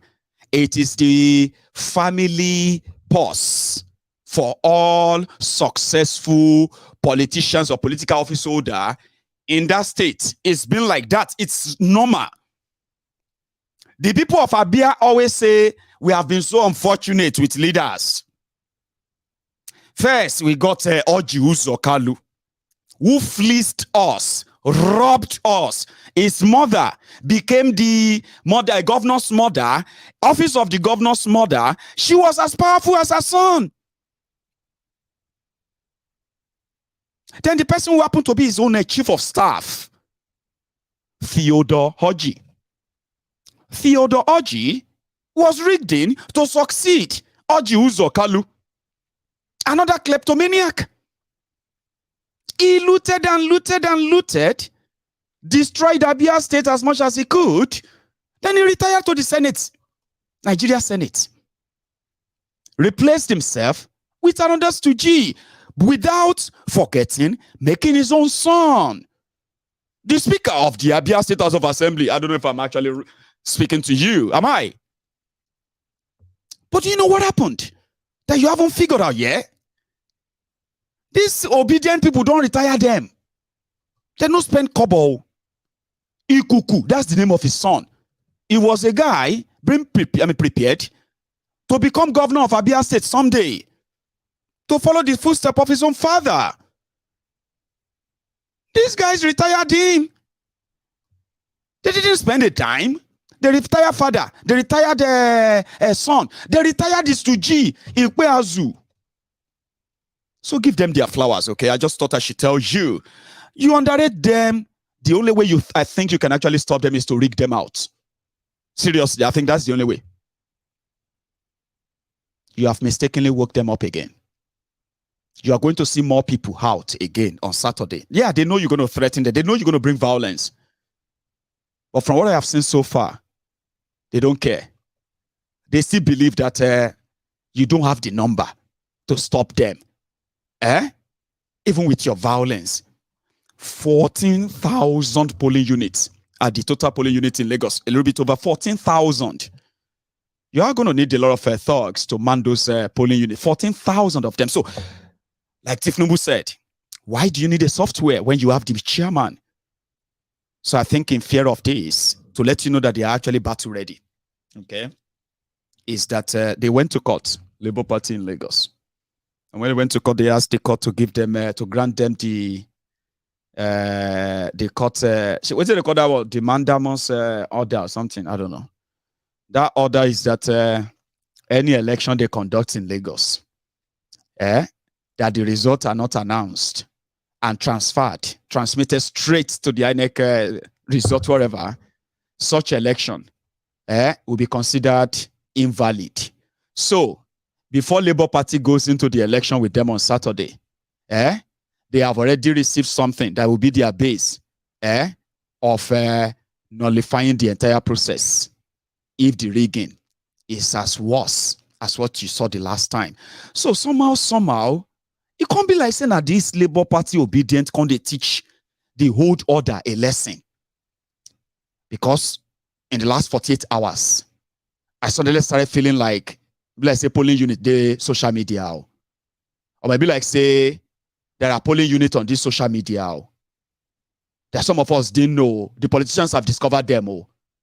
Because why are they campaigning on social media? Why are they everywhere? Why are they spending money? Why are they giving Facebook money to promote what they have done to Lagosians? One of their worst fears is that a lot of Yorubas also return back to Nigeria. In this their election stuff, okay? They returned back to Lagos. And they were there as well to contribute to the total destruction of APC, Egbekegbe. So as we speak, Woro in Lagos. See, I'm telling you this because some people will not be courageous enough to tell you what I'm telling you right now. But I am telling you all of this because they are the truth. Okay? And the dilemma that APC found themselves right now, no matter how much they are trying to underplay it, is terrifying. They are worried. They are scared. I mean, like they are scared of losing. The last election, they barely won. Out of 20 local governments, APC barely won just about 7 of them. Barely. With close margin. Places where they lost, it was unbelievable. Like unbelievable. The numbers are unbelievable. So they have to appeal to almost everyone. Initially, they won't. Or they wouldn't. If they haven't triggered the base of the Obidients. And the Obidients are not Igbos. That's the mistake they are making. Honestly. The Obidients are not Igbos. A lot of you are still making that mistake today. They should go to Anambra. You want that people that defeated you in Alimosho, the Yorubas living in Alimosho, to go to Anambra. I know they have, you know what I mean? I know they have destroyed many of you's, mental, what do you call it? How do I even call that? A lot of you are reacting based on the fear of what will happen to your stomach if there is no free money anymore. Sure, you get, I understand. But a lot of you will need to go and live in Anambra first. You need to go and live in Abia first. Go and live there, okay? Like the non-Yorubas who have been in Lagos for 40 years, 50 years, 30 years. Share you get now. Go and live there like normal people. Go and walk. All of them that came to Yoruba land, are you with me? They walked in Yoruba land. They contributed to the growth of Yoruba land by paying their taxes there in Yoruba land. A lot of you agberos, freeloaders, jobless, miseducated demorons, home and abroad. Share you get, you are never productive. You had nothing tangible, okay, to the development of Yoruba land. You are takers, okay? Majority of you are just takers, freeloaders, like your politicians and the rest. But if you really want to test life, you need to leave Yoruba land, okay? Some of us, we left Yoruba land to start afresh from far, far different places. A lot of us have succeeded as Yorubas, very, very successful in lands that are far away from Yoruba land. A lot of you need such education too. Go and live in Igbo land. They don't allow anybody to live there. That is somebody who cannot even afford ordinary transport money to go and see and meet his own success. Majority of you have been so disenfranchised economically, right? That you cannot even afford to pay Okada that will take you to where your success lies. You have been demoralized. You have been destroyed psychologically. Go and live there 30 years, 40 years. Raise your family there. Work like every other people. Yorubas who are living there with their families, they are embarrassed on your behalf. Where you sit down inside that your Isale Koto, inside your shit hole, what do you call it? Different face me, I slap you, abode that they locked you into. A wretched communities that they have created for so many of you. The Yorubas who left Yoruba land, who are making headway in different parts of Nigeria, they are embarrassed on your behalf. You jobless, lazy clowns. Trust me, we are embarrassed. Because a lot of you have never left Yoruba land. You won't anyway. Because you are not actually made for that, are you? You are not made to work hard, work for your money, start afresh, do right thing, follow the law. A lot of you are going to be so alien to them, aren't you? But ask those who have left, those who left. We are successful. I'm happy. I'm very, very happy with what I've done with myself. When you go to the eastern part of Nigeria, you will see your brothers and sisters speaking Igbo, doing their own business here and there, running their businesses here and there, sending money back to Yoruba land to pay for some of you clowns, ignorant clowns, shouting, they want to take over our land. They want to come and take Yoruba land. You need to go out and get yourself some education. The politicians that are saying that to you, they know why they are saying that to you. They need to keep you in that darkness. But if you really want people not to participate in any election in Yoruba land, which is actually impossible, even if Yoruba nation comes, okay, there are different pathways to citizenship. Your uncles and aunties, they were not born in America. They were not born in UK. But the United Kingdom government and the people, they have a process they call the pathway to citizenship. You want to be a citizen of the UK, you want to be British? This is how you have to become one. And once you become a British, every right that every British has is what you have. And that is why you will see somebody who was never born in the UK running for office, contesting for position against somebody who was born in the UK, still defeating them. You know why? Insane countries, okay? There are pathways to citizenship. You can become a citizen of any country by marriage. Well, start with by birth, by marriage, and ordinarily by ancestral lineage. And everybody they call citizen in any country, right, will have the right of the same people in that country. That's what we call. That is what is called equity and justice. Yolori Bruku, you are celebrating Yorubas who are running for offices in Canada, winning elections in America, being appointed into high offices in the UK. You are sheeres. You are calling yourself one Nigeria. But yet, because Hausa, Fulani, Abiyigbo, and the rest of them are running for office, or they are also participating in your electoral process.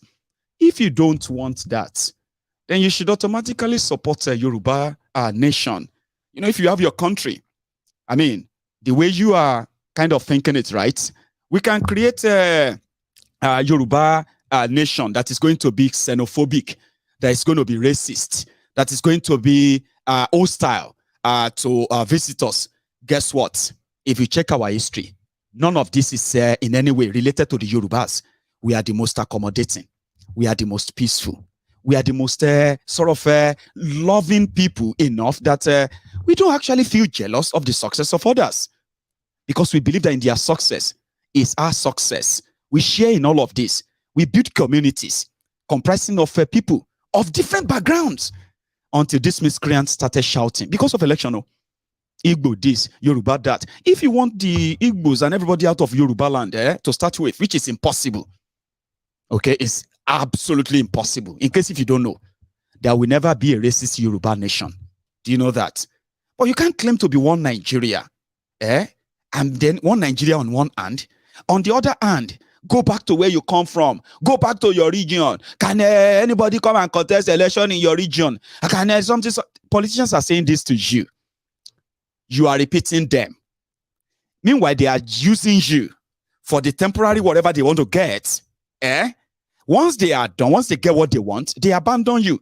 Then you would have to actually figure out your life for the next 4 years, even if you have to go and work for Shinedu, because you need to pay your rent too. You can't deny that. You won't say, oh, I hate the Igbos, so I even wanted them to leave Lagos. But once the politics is over, your life go back to what it used to be. Then your survival lies with what? With those who are around you. Then you won't remember that the Igbos should leave. We know your game. We know all of that. The point here is this: a lot of us are embarrassed, and that is why I wish all of you can actually come out. Don't threaten people, okay? That didn't work, okay? Don't unleash violence on people. That also didn't work. You need to come out in your large numbers if you indeed have benefited from Lagos. For 24 years, so many of you have benefited from AD, AC, ACN, and now APC. A lot of you are waiting for your turn, and that is why you defend anything about APC. But let's be honest, okay? You need to leave. Do you see the people that you call the 4 people tweeting in a room? They are now your threat, which means you have to leave that room where you are also doing whatever. Carry your PVC. Go and vote for Sanwoolu. Now your vote will really count, not your threats. And look at this. This same guy. Apapa, I will need to clear up all the traffic, and all the trailers on top of Apapa. I will make sure that it's a nightmare and will not see that again. Will you go on the record at this event today and commit to Lagosians that you will not seek re-election for a second term if you fail to keep the promises that you have made today during your first term? Mr. Sanwoolu? I clearly know that what is on the ballot is a 4-year tenure, and I'm not going to say that I'm interested in an 8-year. If all of the promises are put here today, I do not fulfill them for one reason or the other, I don't think I would deserve to come back again. Thank you. Sorry, somebody said they were supposed to be learning from me every day, and then that they should be learning social manners from me.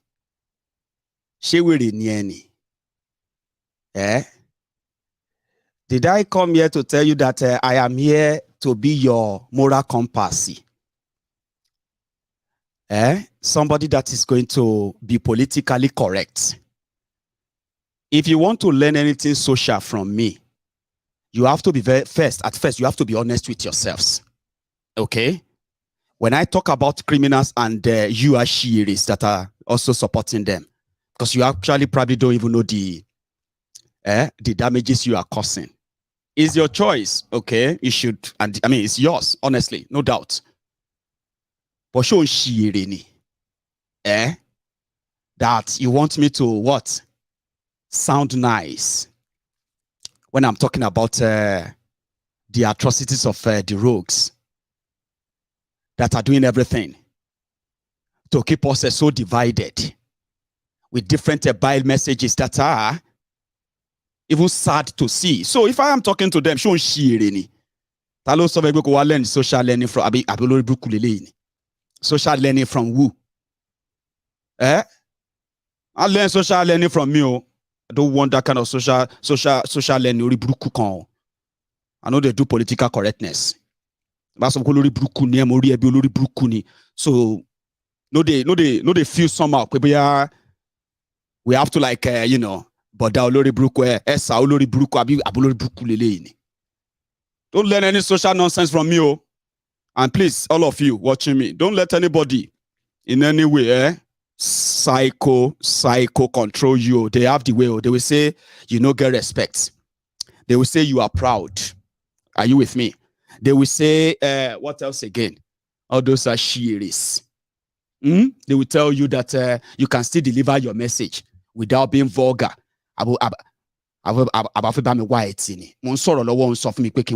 Polite, diplomatic, my contract be a gentleman money. I'm not here for you as your social, your moral compass. So if you are new, if you are one of those new people who just joined us, when I'm talking about Nigerian politicians, okay, I use all manner of languages. Okay, I do. So don't even try. Don't even try to be like Mayegun, but you can see people have told me that many times. And I told them the same answer. The same answer I just gave to you right now. The best thing for you is what? Just unsubscribe. Leave this channel.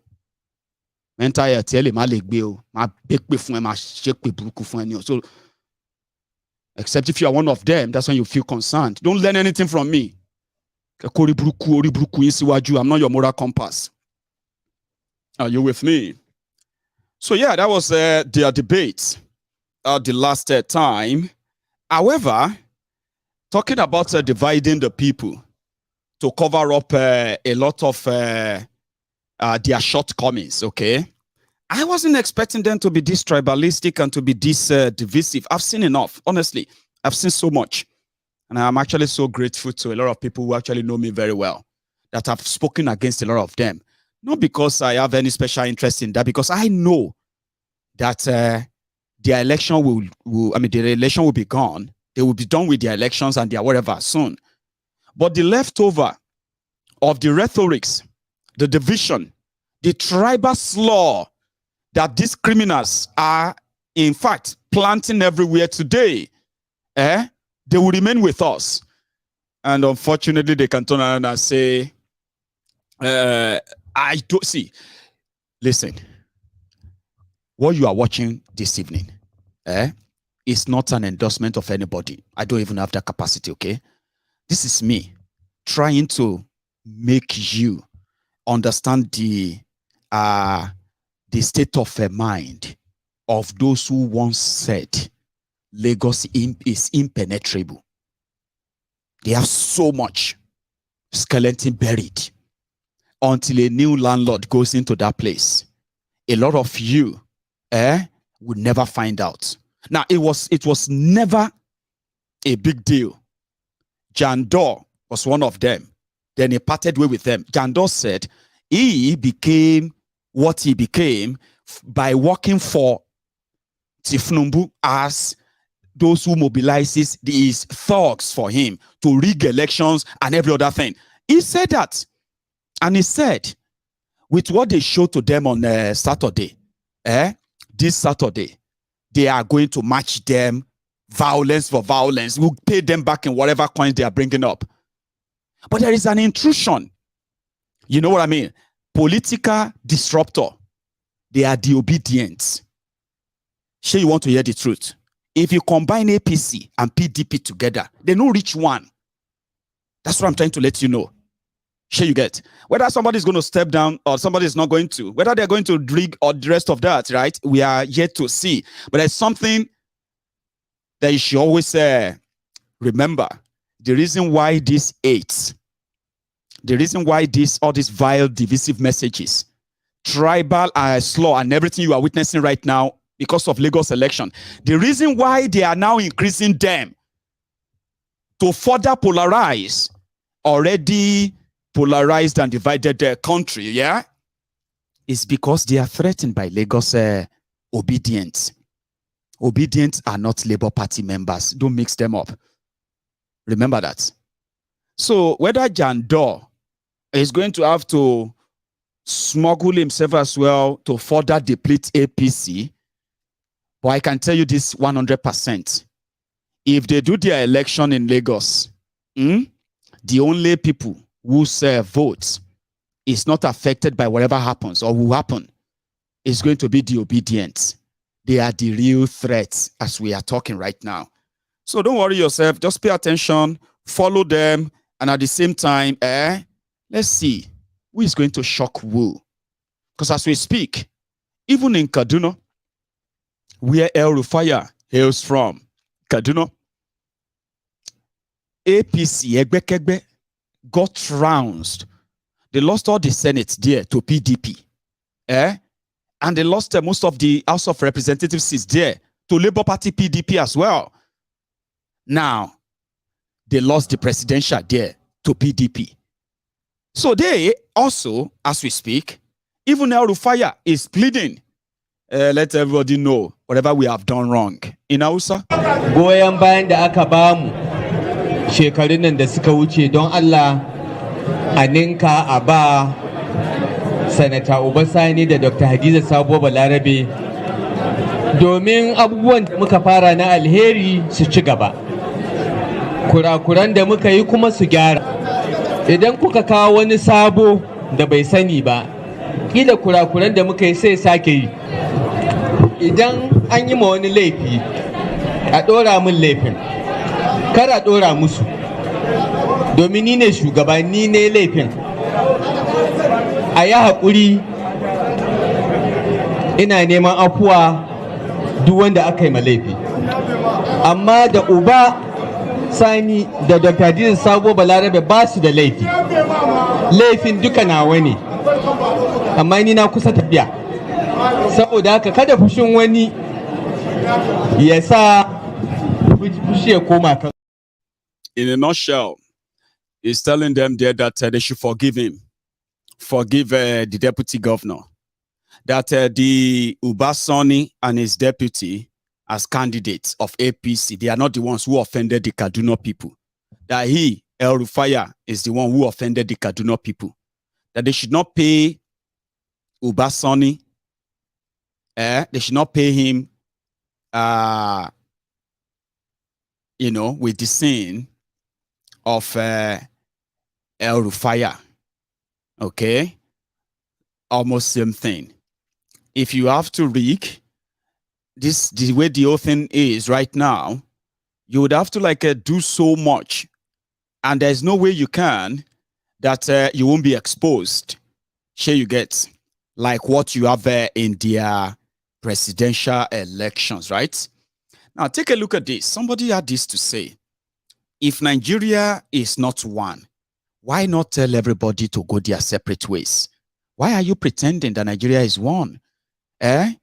And then the people are being gaslighted simply because they don't want to follow the old order. Take a listen to this. Doctrine. They felt it was legitimately their turn. Unfortunately, the PDP failed to zone their presidency to the south by 2023. And this is why the PDP ship appears to have wrecked. This instance, a region that has done the same thing for every other part of this country since 1999 and in 24 years, cannot be faulted for voting for one of their own at a time they felt we have a legitimate right to ask for us to be included as the president of this country. And if you consider the fact that we fought it. So what I was saying is that, let's be realistic. If you say Nigeria is one country, okay? So even if you don't remember a lot of Nigeria history politically, from 1999, the only region that has been voting for all other regions and their candidates without shifting has been the Igbos. Chief Odimegwu Ojukwu ran for president of Nigeria the Igbos, they still ended up voting for Obasanjo. Shifodime Gojuku ran for the presidency of Nigeria then, you remember? So they voted Yaradua, they voted Obasanjo, they voted, who else? Jonathan. But at any point, there was never a time where they were hated more than when they failed to vote for Bokwari of APC. They became endangered species in Nigeria. They were targeted in their own commerce. Economically, they are targeted. Physically, they are targeted. And so many ways, they are always the target. If anything goes wrong with APC's, policy, they will look for an Igbo man to blame. So they are also going to be blamed for whatever happens in this 2023 charade. So if you feel that much about them, how about you actually support a referendum that allows the Igbos to go and form their own country? And don't always want the Igbos to go and form their own country when there is always elections. You know, when they have elections, they go and form your Biafra. But when there is no election, shoot all of them. They are shouting Biafra, Biafra. Shoot them, kill them, jail them. These stupid people, kill them. But whenever election is coming, go away, go and form your Biafra. We don't even want you. Go and form your Biafra. You confused, mad people. Very confused. To the point that they are calling this guy Igbo, Omo Yibo. Omo Yibo Gbadebo. Whose grandparents, great-grandparents were actually the real owners of Lagos before Kolu from Iragbiji came. Listen to the guy that is giving Sanwoolu sleepless nights right now. Into it. For us, we're going to focus on primary healthcare and preventative medicine. And all of this also is tied into having a robust local government system, right? So like I keep emphasizing, we're going to have potential governors as local government chairmen. And we're going to educate the people. So it's not just about having policies, it's also about educating the people on how to properly access healthcare. So there's a process and there's a pipeline, so that when you have headache, you're not rushing to a general hospital, right? And we're also going to incorporate data-driven medicine.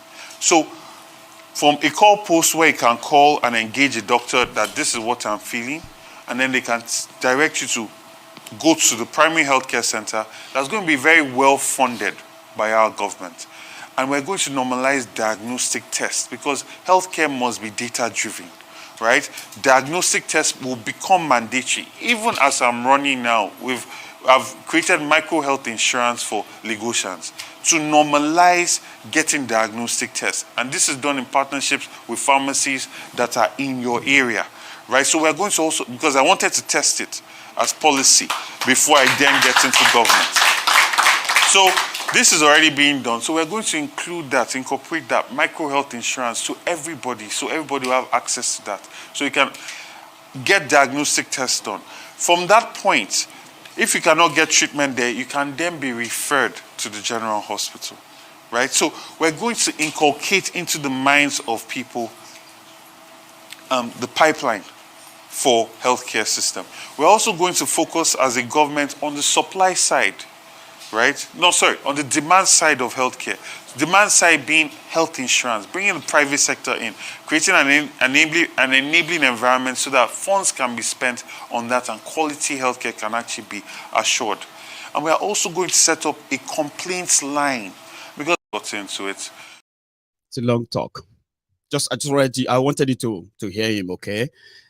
Meanwhile, there's somebody who also has something to say about him very briefly too. The Gbadebo family. Gbadebo Root is a gentleman who I'm very well acquainted with.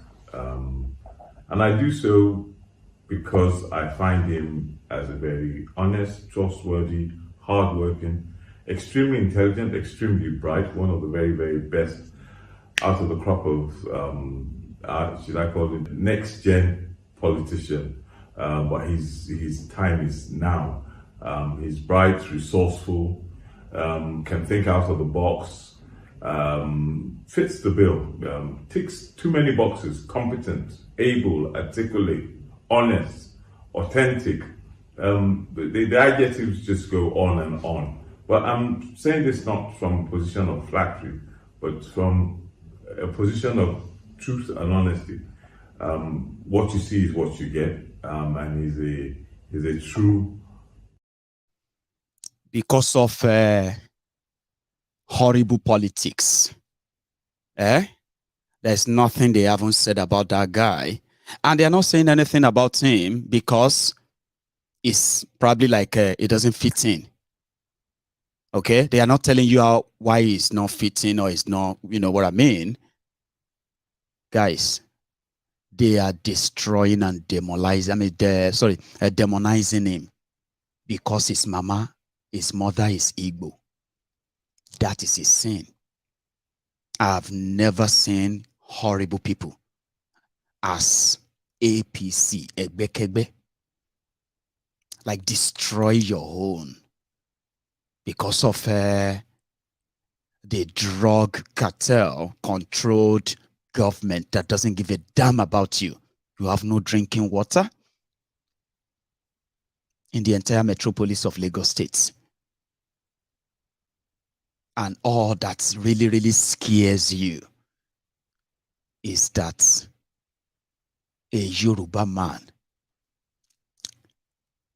as an Igbo mother, how pathetic can you actually be? As a Yoruba, how pathetic can you be? Your uncles and your aunties, and some of you too, you are living abroad. You are spewing horrible tribal gibberish through the social media, scaring and telling people that the Igbos are coming to take over their land because a Yoruba man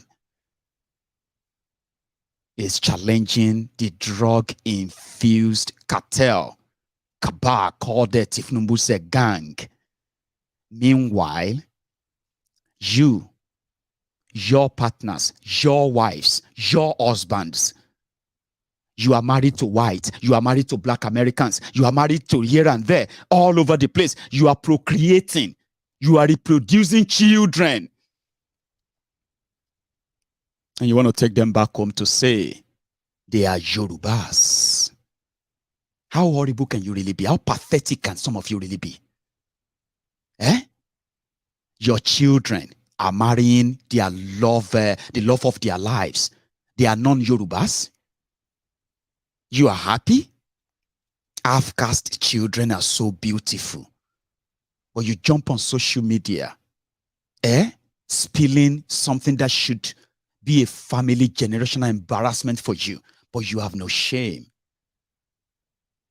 You can't even think. Bigotry doesn't let you think. That's what it does to you. Because your children are going to wake up someday and they're going to be told they are not real Yorubas. You're going to look back and you're going to remember that you contributed to that narrative because of criminal politicians who don't give a damn about you or anybody or even Yorubas. You know that? I'm just saying you don't know. You know that. You horrible, pathetic humans. You don't speak for me and you don't seem to be in the majority too. A lot of you will even come out and say, Mayegun, I know what I'm saying. I am married to an Igbo. The Igbo people love to dominate. My wife is Igbo. Yorubas need to... Sholori buruku niyeni. When are you going to stop this Yori buruku and all of that? You guys are producing children. And your gene are producing more children. And I'm worried. I am worried. If you can be so ignorant of what you are saying, including what you are doing, and you are also procreating, you are bringing children to this world, That's scary. If you see, grandma, grandpa. Yoruba long bagbakuba. It's only the Yorubas that actually accept nonsense. How can somebody come from Igbo land to come to Yoruba land and be talking any nonsense? That is the Olori Brukwa Shiris, Ilemoshu, that has become Ilemoshu America. No man want to stay with such people anyway. Àwọn Ilemoshu, àwọn wèrè, àwọn láìlójútì.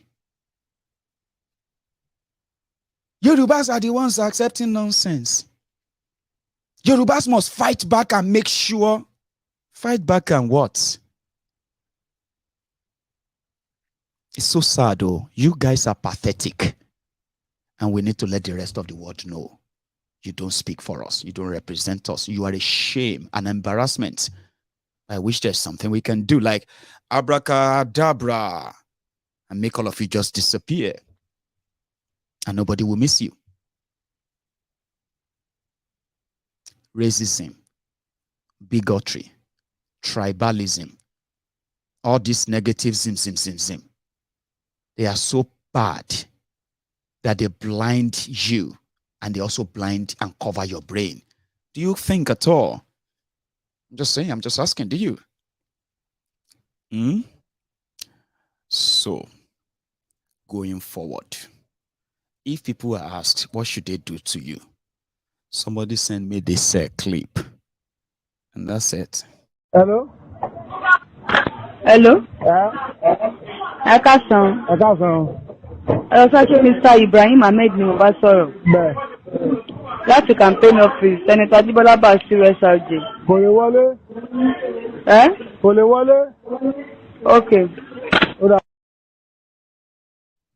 You see, that's actually how the Lagosians feel. You know, they are calling people. I'm calling you from the office of the campaign office of so and so. I want to. No, Kole Wale, you know, if you enter, don't waste your time. Sir, Kole Wale, don't waste your time. I'm not one of them. Go away. That's exactly how they seem to be responding to Sanwoolu. Their election will come and it will go. Yoruba land will remain. And that is why all of us in the Yoruba Union, we have made it a call of duty to help educate the real Yorubas, to educate them on the danger of listening to miscreants who are only throwing out, words that will eventually get them elected, rewarded, only to abandon our people. Yoruba Union wants Yorubas to know the core values of the Yorubas. We want to remind them. Also, we also want the Yorubas to have an option, alternative, the shoulder they can rest on, a trusted one. We made ourselves that. If you all know the damages they have done to our people in Yoruba land, trying to blackmail everybody with the word like some people are coming to take over our land because of political office, it's never going to fly. You will need to do more than that. And as a union, on our own part, we have taken it as our own responsibility to go to those communities across Yoruba land. Tell them the truth of what Nigeria is really doing to them. Not just tell them the truth. Empower them to be able to at least stand on their feet. If somehow they can, we can help them defeat the economic sabotage or limitation they have put on them. We can have our own army of disgruntled and angry Yorubas who are not interested in elections, but they are interested in something more liberating and then a better. In Yoruba Union, in the space of 3 months alone, we have met more than over 30,000 people across Yoruba land of different ages and then sexes. Trust me, we've met children too, in their thousands, where we have also established contacts that will sustain such meetings across Yoruba land. Their election slowed us down. All right. We can't wait for the old charade to end, because the battle ahead is beyond the battle of the ballots. Good luck to all of you keeping your battle within the ballot. Some says it's the legal thing to do before they will push you to the wall, and you probably will have to turn back and fight. Okay, while you are busy with all of that, we are busy too, taking our own approach into how we're going to approach this whole mess. You can't do any of this if you don't have the people on your side. For months, we watched those who mocked and ridiculed and laughed at the Obidients. Today, those who were laughing at them, they are now scared of them because of the damages they can cause. If you can't let them have something, they can end your career. They have ended careers of so many people who never dreamt of it when they were spending their money for this, their charade. Remember that. In Yoruba land, with proper education and orientation, support and mobilization, I'm talking about grassroots grounded messages that we have embarked upon. Non-violence approach. Of course, we can get to that stage too. And as I always say, you don't have to believe us. In fact, this is the right time to laugh at us. Because at the end of the day, you might actually not be laughing again. Let's be honest. How many of you are really laughing at the Obidient for real? I mean, inside, though. Except for those of you who are laughing in shock, and you are laughing, happy that somehow, the criminals in Nigeria was able to rig them out. But inside, you are not laughing. Oh. Trust me, you are not. I know. How do you know, Maiyegu? I know. So you can look at us today and laugh. But when the number arrives too, when those who have held us down for Nigeria realizes, you probably won't be laughing too. You won't be laughing for too long. A lot of people don't want to do the job. It is a thankless job, my friends. I mean, you don't fight for people who are not ready to fight for themselves, do you? When you look at the Obidients, they were all boiling to fight, and you can't change their mind. Now they have proved that to all of us, even if you want to downplay what they have done. They've proved that to all of us. That with their determination and the rest, they can take on the establishment. Yes, we can too. Yorubas will rise, and they will put that very valid question before the criminals in Yoruba land. Blackmailing people, threatening and intimidating people, they can walk for some time, but they don't walk all the time. And a single miss can bring a shift, a total change to the same stuff that has been working for so long for you. We need Yorubas to trust a movement that actually wants them to understand why. If nothing is done, we are all doomed. All these freeloaders who take money from politicians every now and then just to get whatever they want to get from them, right? These are temporary beneficiaries of our long-term sufferings. They benefit from it temporarily.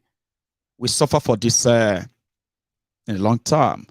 So if you want to fight the system, you must build a system within the system. If you want to crush your oppressors, you have to build an army that, you have to build an army from the scrap that they have abandoned. They have abandoned what is most important in our land, our people, the care for our people, and the rest of that. Nigeria is taking their attention and they are cashing out big time. But the point here is this, it won't be for long. I can see it, I can sense it, I can smell it. But wishing for it alone is never going to give it to us.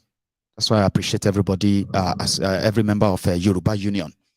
We are touching lives, we are changing lives, we are reaching out to the people that nobody wants to reach out to. We are building a community globally, as well as at home. All of these are a way of saying one of these days, as Obidients are firing them from the front, we will likely end up even making it even worse for them, the politicians from Yoruba land. I mean, laugh. It may not be for too long. Right. I am thinking of taking calls, but the kind of calls I want to take is from the people from Lagos State. Okay. I want to see how many of you have bought into their propaganda yet. And it's quite engaging somehow, yeah? If you chip that in. But we only have about 30 minutes if I stay. Do you think I should take calls? I'll check. So if we do, we just probably have to take just one or two. Right, people are already there, dialing and the rest, okay? So I am going to, what do you call it? I'm going to take a little break, okay? As we wait for what's going to be the next line of action of these guys. Then let me take one or two calls, okay? But I'm going to go make myself a cup of tea. This one is it's cold now. Don't go anywhere, okay? The number to call is on your screen, right? And you can also make sure that you don't forget to like the broadcast, like it, share it. When I get back, I'll take your calls.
Thank you very much.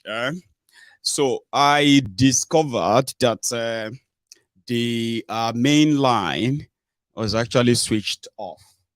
So I have put that back on now. So wait for a few seconds, okay, for it to come back up. And then, you know, I probably will be able to take a calls then, okay? So here we go. In a sec. So, sorry if you're having an issue getting in. I'll tell you. Hang on. So it's like it's loading it up in a way. So back and forth. Hopefully, that will be us. Hello there.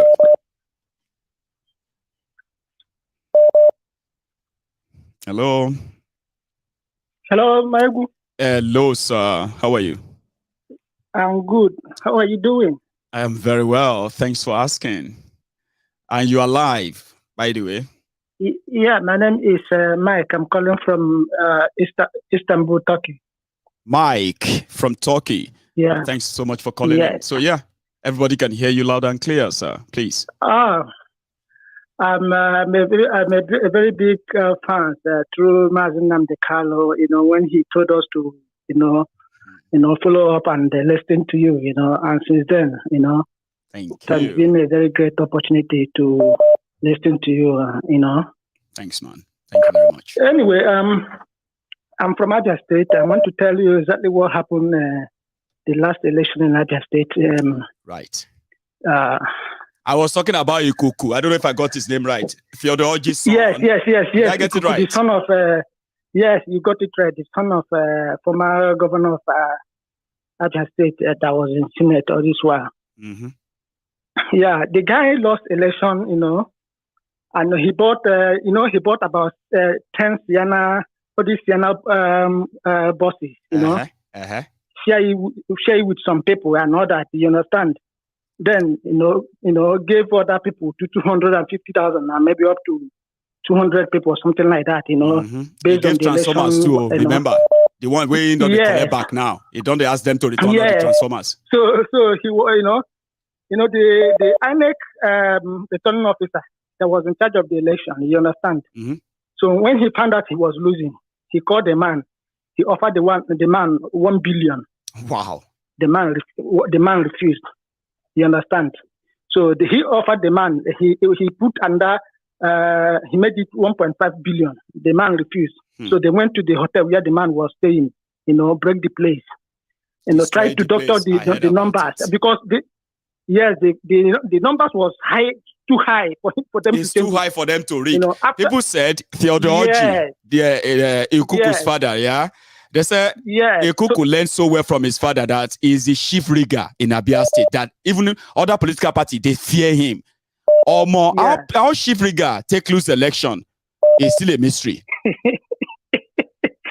So the Obidients showed them shaking. You understand? So after they tried so many, hours to doctor the number, they found out that even the one they did, they cannot, it's obvious they cannot, the numbers is not adding up. Mm-hmm. You understand me?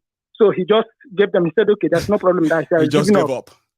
The same thing happened in Enugu. You understand me? I have a friend of mine, they have been in the, if I thought the guy wins this one now, he will be like 20 years. You understand me? He has 2 hotels in Abuja, one in Asokoro, one in Maitama. You understand? He doesn't use his money. All he does is to, this kind of lavish lifestyle. He has boys that he's giving money every month. Those kind of things. You understand me? He has mansion in Atlanta, Georgia. You understand? So he doesn't use the money for anything. Do you know the person that won him? Who?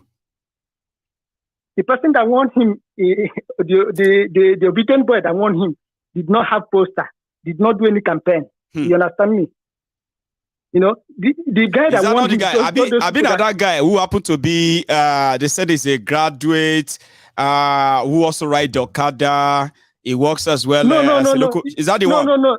Not that one. No, the guy is a graduate, but do you know what he does? All those agents, all these house agents. House agent, Abi? All these agents where they help people get houses. Is that his job? Yes. I have his picture. If you see the guy, you will laugh. That beat the Incumbent. That beat the Incumbent that's about 20 years. That would have spent 20 years if he won this one. So he's been there for 16 years. Yes. Yeah. So the Obidients is just showing them, I pray, the next Saturday election will go well. I believe they are determined. They said they want governors and they want to deliver governors. I mean, this is going to be so shocking. See, although they show that they have the capacity now, rigging or no rigging, they will threaten everybody, and enough that all these politicians enough, they can threaten all their bases enough that they could, there's no guarantee of elections from them, right? Or votes. Yeah. However, that's going to still be a shock. You don't believe that if they elect governors, imagine if they elect governor in Lagos, now Crown, it go be like say they win the election for Nigeria. You don't know. Yes, it's true. It is because I have my elder brother, lives in Lagos. You understand me? He said even when they said Kolo won the election, so there was no jubilation. It looked as if everywhere was just kind of normal, and people are just living their normal life and all that. He told me that even the young Yorubas, you understand me, secretly, you understand me, voting for Obidients. What do you mean secretly? They did it publicly. They didn't hide. Secret. Yeah. Wait a minute, secret. Yes. Something that MC Oluemo, right? When they showed him what was going on in Oshodi, nobody told him to know that the Yorubas don't want them. They know categorically that those they are allowed to vote are mostly Yorubas. Okay? Yeah. And immediately they declare results. People are now celebrating the results in Oshodi. Can you believe that? There will be as one Oshodi, will be as 1 year or there. Yeah. Yorubas are not hiding. Now them, they deny us. They don't want the world to believe that Yorubas actually reject them. You don't get? Yeah. They want the narrative to look like Yorubas love them. Sure you get? Yes. And the Yorubas that didn't like them, they did it secretly. Nobody is doing secret. Now them, they deny. The Yorubas that are telling them face to face that people are saying it to their faces, Baba. I'm a laying lonely. I tell you. Now them they deny. They go say now all this Igbo want to come. No, na denier stage then day. Brother, ma take another one How is talking, Baba? Meanwhile, condolences I don't even know what to greet you with surviving Turkey. There's that is where they position themselves anyway. But my family lives in UK anyway. Oh, is it? So I do come to UK once. Yes, my family lives in UK. That's brilliant, Baba. But maybe before this year, I will finally come back to UK fully. And I hope I'll be lucky to see somebody like you face to face too. But again, Baba, thank you. Okay. All right. Let me take another one because of our time. Here we go. Hello there.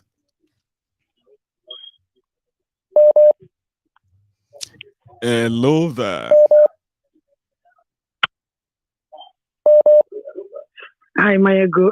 Good afternoon. I'm calling you all the way from United States of America. How are you doing? I am very well. Thanks so much for calling in. I'm calling you. I don't know how to thank you. I don't know how to show you appreciation. Thank you. And I hope one of these days we all are going to gather together and celebrate and kind of come together and discuss on how some of our reasonable, loving Yoruba brothers and sisters will come together and work together as Nigerians. Honestly, I do not believe in any tribe going their individual way. I don't support it. Sure. I don't like it. We can work together as Nigerians if all of us will come together and reason together. That's love each other, support each other. And we should stop pretending. Going our separate when we mention Nigeria, Nigeria is beyond anybody's tribe. And if you think, in a way, go on, man. Anyway, go on. Yeah, exactly. I don't believe in the theory of going our individual way because it's going to hurt us. We have a lot of resources and mineral gifts from God that will make that country look like Dubai or Saudi Arabia or even United States. Judiciously used. I'm with you, ma. Yes, exactly. But the problem is we have all these criminals who think that Nigeria belongs to them. That's right. But deep down in my heart, I know that a day will come. A day, it might not be now, but a day will come when Yoruba, Hausa, Igbo, we're going to come together and then we know that it's not going to be business as usual. They thought they have rigged this election. They thought they have defeated, but my brother, I don't know. Deep down in my spirit, I am feeling that something will happen. I don't know what it is. No, honestly, I'll tell you. I strongly believe that it's not over too. The only thing is that they have saved the doomsday from when we expected it, that they have postponed it. That's what they did. They postponed the doomsday. I don't know why I'm feeling this way. But deep down in my spirit, I'm feeling that something is about to happen. And I got a news. Let me tell you this. Please, I got a news. That was 2 days before the election. I'm not going to mention any name because we're on social media. Sure, ma'am. Someone called me from Nigeria. He's a prominent man. He told me that this election that just passed was rigged 3 weeks before the election. That's what he told me. Right. And he said, if it did not happen this way, that let us bet that he will give me 5 million naira, just to confirm how honest and convinced he is. How convinced he was. And he told me it's going to be Tinubu. So after that, I said, okay. And when I was listening to the election and the result, I knew it was going according to what he said. But I saw also, I don't know if you have updates on that. I saw Nigerian military. They are making an announcement of how Wike came to bribe them. Do you have any updates on that? I do. I deliberately just left that out, but for mentioning it, ma, I'll go look for it. Okay, but continue. Please go and look for it. Go and look for it and give us an update because we want to know. You see how everywhere is so quiet in Nigeria. I'm not a prophet. I'm not a minister, but something is going to happen. I don't know what it is, but it is not going to be good. But let's see, these people did this to Nigerian youth because they are the ones that are hurting the most. They did this thing to them. They turned off the server, thinking that it's going to go well because that's exactly what they did. What they did was to turn off the server so that the votes will not be uploaded. And they think it's over. It's not over. And I also heard that the Chief Justice of Nigeria went to visit Tinubu in the middle of the night yesterday. That was when Obi and his people went to court and filed a complaint against them. He went to visit Tinubu. But but let's just wait. We're gonna see. But what I am begging and pleading to the Obidients back in Nigeria, please don't give up hope. Please don't cut off your PVC. The battle has just begun. Come out and vote in mass and remove these people. If you are able to get them this time and remove all these governors, come next 4 years, they will not have the opportunity to rig this election. But when you give up hope now, it's not going to look good. Keep on fighting, keep on pushing, and keep on pressing. It's not about Yoruba, Igbo, or Hausa. I don't want to hear that. All these other Western worlds are doing well without bringing in tribalism, and we can do it. We can do it. When they had Arab Spring in 2010, it was through social media that the youth did what they did. Okay, so they should not give up. They should not cut off their TVC. The battle has just begun, and all of them are trembling right now. They are shaking because they knew Nigerian youth are not going to sleep and they should press on. Thank you, Maiyegu, my God brother, bless for what you, you're doing. I just pray that one day I'm going to see you and give you a good handshake. Me you too. are one in a million. I'm actually going to give you a hug so if I have a chance. Yeah. Okay. Thank you so much for that detailed. I found the video, by the way, as you as you leave the call right now, Maiye. I'll play the video. Okay. Thank you so much. Please do. I will. Please do. Thank you. Equally of grave concern is the daring attempt by the governor of Rivers State, His Excellency Barrister Wike, to compromise security agencies, particularly groups of civil Nigerian Army, with hefty financial inducement to help him in his illegitimate act of thwarting a free and fair electoral process to his favor, while at the same time accusing the Nigerian Army and its command hierarchy of being biased daily. Apparently, Governor Wike must have underestimated the Nigerian Army's commitment to being professionally responsive in the discharge of our constitutional roles. Hello there. Hello, my one name. Good evening. My brother, how are you? I'm fine, and how are you? I am fine. I'm here, and thanks for asking. And the family? We are doing well. And yours? We are okay. We are fine too. Glory be to God. Thank God. Thank you. Go on. Maiyegu, please, I have just two things to say. Quickly. Number one, let me say this thing now. I'm telling my Igbo people, they should not be deceived. They should leave what they are seeing, all the caricature, all the propaganda they are seeing. The Yoruba people are not our problem. That's right. I stayed in Lagos, in number 19 Sanwoolu Street in Oba. I lived with the real Yoruba people. The Yoruba people are not our problems. They don't hate Igbos. It's few ones that think, I don't know how to classify them or how to explain about them. I don't think, and they are not even the real Lagosians. That's the problem. The real Lagosians are nice people. They've probably never lived in Lagos, unfortunately. I have dealt with so many Yoruba men. You never see any Lagosian, right, that will sleep and wake up because of politics and say they should turn Alaba market into Ram market, a multi-billion-dollar international market, turn it into Ram market because of election. No Lagosian will ever say that. No Lagosian. Now all these mad people from outside Lagos. Let me tell my Igbo people now one secret they don't know. It's because most of us are in the East. We don't really know most of the Yoruba people, so we think they are the Yoruba people. They have. Let me say, we are kind of almost the same thing when it comes to hard working. When you go to Lagos, you see that there are Yorubas that work very, very hard, both women and men, like the Igbos too. They don't have time to look at you. The real Yoruba man's life, the real Lagosian's life is mind your business and mind my business. Struggle for yourself, let me struggle for myself. So I'm telling my Igbo people now, do not look at the scene of just a pinch of them and judge the whole Yoruba. I have lived with Yoruba people. I have worked with them, both in Navy. My best friend in the Navy, in the Okemiri base, is a Yoruba boy, Dele. I have Dele. I have Yunusa.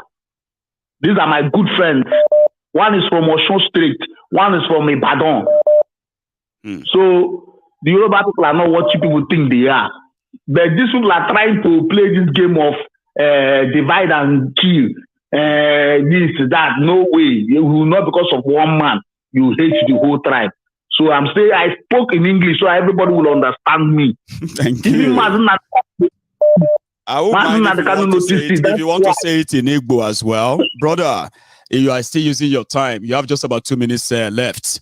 You said you want to tell us two things. You said the first one. What's the second one? One name. The second one name. How long did they declare Tinubu president? 6 days. Oh, you mean how long have they declared him now? Nah. Well, you can say for about 4 days now, 3 days. It took them about 4 days or 5 days to even announce. They say when they do it, if INEC declare him, heavens will fall, and Jamaica will come down from heaven with sword and start to kill everybody. Maiyegu, brother, I will still say it again. I always want to remind you. Remember, retired Naval Captain Ogunofo of the Okemiri base. I'm saying it as they will hear. I said it. Nothing will happen. They will go court. Court go hold that case. Tinubu go finish. Come down. The court go still they go on. Nothing. This is Nigeria. We should. The worst thing that can happen to a man is not to know his environment and know what his culture is. Wow. Not to know himself or who he is. Wow. I like that. Nothing will happen. I'm not saying it because I hate Tinubu. I won't lie. I'm saying it openly. I'm not a supporter. But I am telling you, according to how Nigeria works, nothing will happen. Any man on power. Because it's not about him anymore. There are many people whose interest is going to finish. It's like this Lagos as well. It's not about Sanwoolu. There are thousands of people whose survivor is because APC is in power in Lagos. If they are not in power in Lagos, there are so many families that you believe they are rich. You think they are rich. Man, let APC lose power. You realize that they have been living off part of the largest of the land. It's just like I don't miss your program. I'm in the plane, I watch it on my phone. I don't miss it. If somebody is trying to stop me from getting this information, I'll be very brutal with the person. That's exactly how it is. There are people in Lagos, there are people in all over Nigeria that, even in Igbo land, that eat from Tinubu's pocket. They won't want that show to close. Want that to happen. You will realize that there are judges, there are justices inside that Supreme Court, that before they become justice of Supreme Court, they don't lick his ass one time or another in the last 25 years. It go shock some people. And they have no shame. See, you will think, some will say, they just disgrace their profession of 25. They don't care. They don't care. It's about power. You know how many appraisers? You know how many appraisers when Tinubu don't give to most of the people? Bankers, lawyers, doctors, to go get better position, better job. Those are the people that are going to try and keep him in that power. So when you are thinking of dislodging him, those are the people you should think of. Tinubu has no capacity of rigging election. He paid people who can rig it. Now they have done that. Here you get. It will pay people too to keep it that way. But if you know how to do it, please shock us. What money cannot do. More money will do money it. cannot do. More money can do it. Let me take another call. Let me take another one. So I have another caller without sounding a little bit discouraging, okay? It's just facts from fiction, okay? Hello there. Hello, good evening. Good evening to you. That voice sounds so familiar. How are you? Yes, I called the last time. I was the first time caller. That's amazing. I'm glad you made it tonight. Okay. You know something, right? I've got people who are supposed to be my, close people on this platform, okay? Who actually went on to tell people that I always select the numbers I pick. Right? Oh my God. So, and I'm like, I won't fear. Yeah, I won't fear. That is. But I'm glad that it seems you have discovered the secret as well. So you made it twice in a short time. So Grant. Maybe you should share the tip. Share the tip for everyone. Maybe I'm a passionate listener of your show, so maybe my passion runs deep. Bless you, my dear sister. You're alive. Go on, ma. Okay, so I just want to say that once again the Nigerian system has failed. You know, from INEC to what's happening now, and again they've proven why referendum is key. And this is what we talked about the last time I called, and I said we may never get referendum, but what they've done now is going to initiate the conversation, which is what you subtly teach on this platform, on the fact that we are not truly one. No. The last three elections have shown the divide. You can say we can say all what we want to say. We can say one Nigeria, but the last three elections has truly shown that we are not one. No, we're not. And the referendum is what we decide. Referendum can actually settle this whole tribal hate against ourselves. When this one want to talk, when he has a chance, he will speak. You know, a lot of people we're not very invested in IPOM and all these small groups now, because they've always had that dream of having the one Nigeria. Yes. But the last three elections have clearly shown that you're not welcomed in leadership in that country. No. You can be a citizen, yes. You can't be a Nigerian. You can have a green passport. But when it comes to the ultimate leadership at the very top, you cannot. Even before look at the time before Jonathan was given that position. Did you see what he had to go through? He went through. I know. I mean, let's even go back to that timing that Yar'Adua had died. His wife seized his body in Saudi Arabia. It took the whole international community to talk hard to bring that body back. Jonathan had to. I mean, the rigors. The vice president is not seeing the president for weeks. Exactly. For weeks. We could just see that one time. And what people don't understand is Bayelsa produces 60% of Nigeria's oil. That's right. The food that 60% of your income comes from the state this man comes from. Yet when he died, when the president died, to give him that seat, it was, of course, I'm very sure some oil wells would have gone down on the field for her to let go. For them to finally let go. I mean, it was so ridiculous, right? This was 2010, right? It was dead. Yes. It was initially brain dead, no longer responding or making any communication. Exactly. Mike, look at how they look at the process. When that man died, they agreed to bring him back. So again, seeing the clear divide over the last 2 elections that, we are not one. And it's going to, I was writing on the chat, said, this is going to breed more groups. Agitation, that's it. It's going to breed more agitation, right? In certain parts of the country.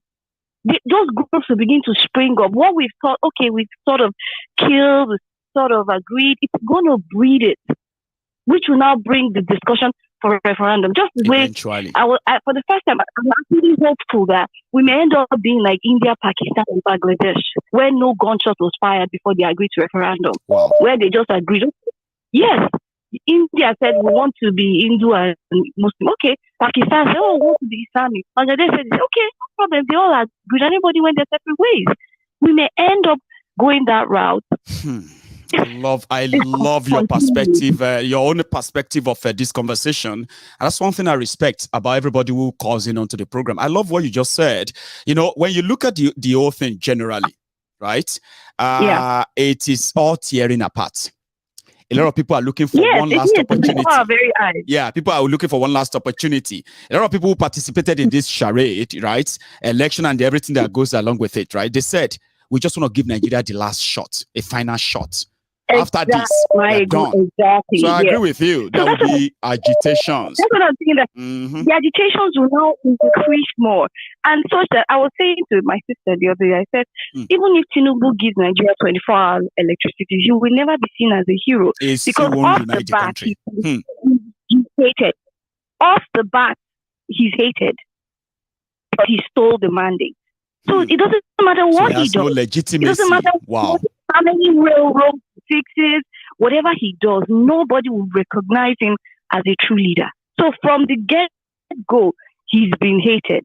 So again, I think one of the positives we can gain is that some conversations will begin to happen. A lot of young people, a lot of egos that didn't want to join IPOB will begin to see what MNK was saying. We'll begin to see Yoruba Nation and say, okay, look at the bigotry being perpetrated. It's a very small fraction of Yorubas that is perpetrating this. It's not the same like mind of you, of what you are, you're thinking, Maiyegu, and so many others like Princess Abalogo on this. So such people will say, I don't want to be with that bigoted type of Yoruba person. That's right. I don't want to be with you. I want to own a nation where anybody from any part of our new Yoruba nation can live and thrive. Exactly. And it doesn't have to be Yoruba. So you see what will happen. Where all of us will be interested in building and making a home, everybody is welcome without any discrimination. For God's sake, what is the landmass of Singapore? What is the land? Singapore is not as big as Lagos. But this is a thriving country. People mistake size for values. We don't have to be large to be big. Singapore is a very small nation. It's as small as Lagos, but it's a nation that is thriving. You don't have to be big in terms of landmass. You can be small, but what unites you is values. So I think this election will spark those conversations. I just hope it doesn't. So too. I can see a lot of people who are now interested. Yeah, you see the analogy I made earlier. That analogy of once we have presidential election, the disappointment from it already discourage half of the people who participated from participating in the governorship. Yeah. Now look at these bigoted people. They have been so restless. It's like they put them on auto in the last 2 days. Yeah. Now they have now riled the Obidients up again. Now they are saying we die here. Sure you get. So which means a lot of people are interested now. And somehow they now know the consequences of 4 years of their lives in the hands of those who don't give a damn. So, like you said, they will fight. Go on. Yeah. So, which is what I'm saying. Which is what we are agreeing that this will spark those conversations, which have been buried under the ground for years, which some sort of people have it sort of pushing, but in a narrative that some people don't like. The reason why people don't, a lot of my Igbo friends that are sort of woke didn't like MNK was because of his rhetoric of the language he uses. But does it eliminate the truth? It doesn't eliminate the truth. But now they've seen in the last 3 elections they are not welcome. Do you get? So, like I said, start all those conversations, which will now who knows, within the next 1 or 2 years, you will see a difference. What they've done is when Fela said the surprise will bring out the beast, You know, when he said it, the surprising will bring out the beast in us. It will bring out the beast in us. The thing you didn't think you could do, you will be shocked that this thing is inside of me. Wow. I like to use the rhetoric of David, a Christian. When David saw Uriah's wife on the pavement, he did not know that he could love another man's wife to the point that he killed the man. It was inside of him. So what this Nigerian election has done is the beast that has been sleeping quietly in young people, middle class people, old people, it will now begin to spring up, such that people will start to have those conversations and say, like you said, the Yoruba nation that you choose to build, that is void of bigotry. It's free of bigot and all them. Now these things that we want to build, it will begin to spring up amongst intellectuals.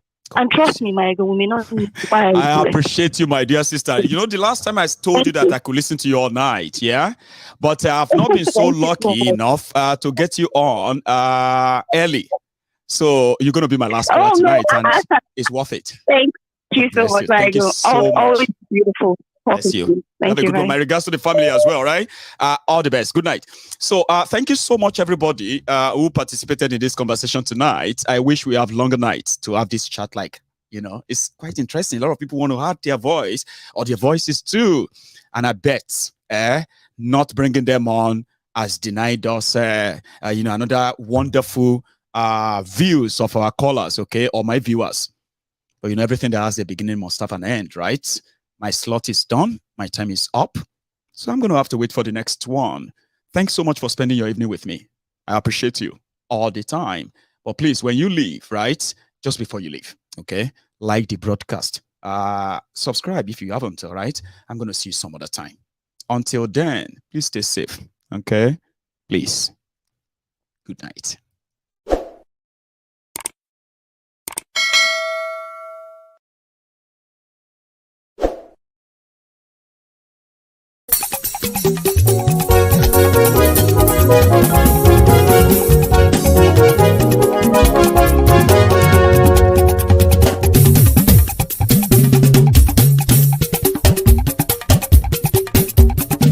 Máyégún làwa mọ̀ làmọ̀ tó dòdòdò. Máyégún Diary Máyégún number one. Máyégún làwa mọ̀ làmọ̀ tó dòdòdò. Máyégún Diary Máyégún number one. Máyégún ti dé o ọ̀rẹ́ ará ìlú. Máyégún Diary Máyégún number one. Lórí Facebook, lórí YouTube. Máyégún Diary Máyégún number one. Gbogbo bó ṣe ń lọ ni Máyégún já wa sí. Máyégún Diary Máyégún number one. Àṣírí ọ̀jẹ̀lú kì í bò níbẹ̀ o. Máyégún Diary Máyégún number one. Bó bá ṣe eré àní Máyégún máa wí. Máyégún Diary Máyégún number one. Ó sì tún ṣe eré wàá gbọ́ níbẹ̀ o. Máyégún Diary Máyégún number one. Máyégún Diary political. Máyégún Diary Máyégún number one.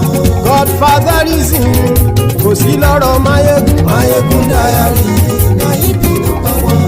Ẹ farabalẹ̀ sẹ́ o kẹgbọ́rọ̀ lẹ́nu o. Máyégún Diary Máyégún number one. Àní Máyégún làwa mọ̀ tó dòdòdò. Máyégún Diary Máyégún number one.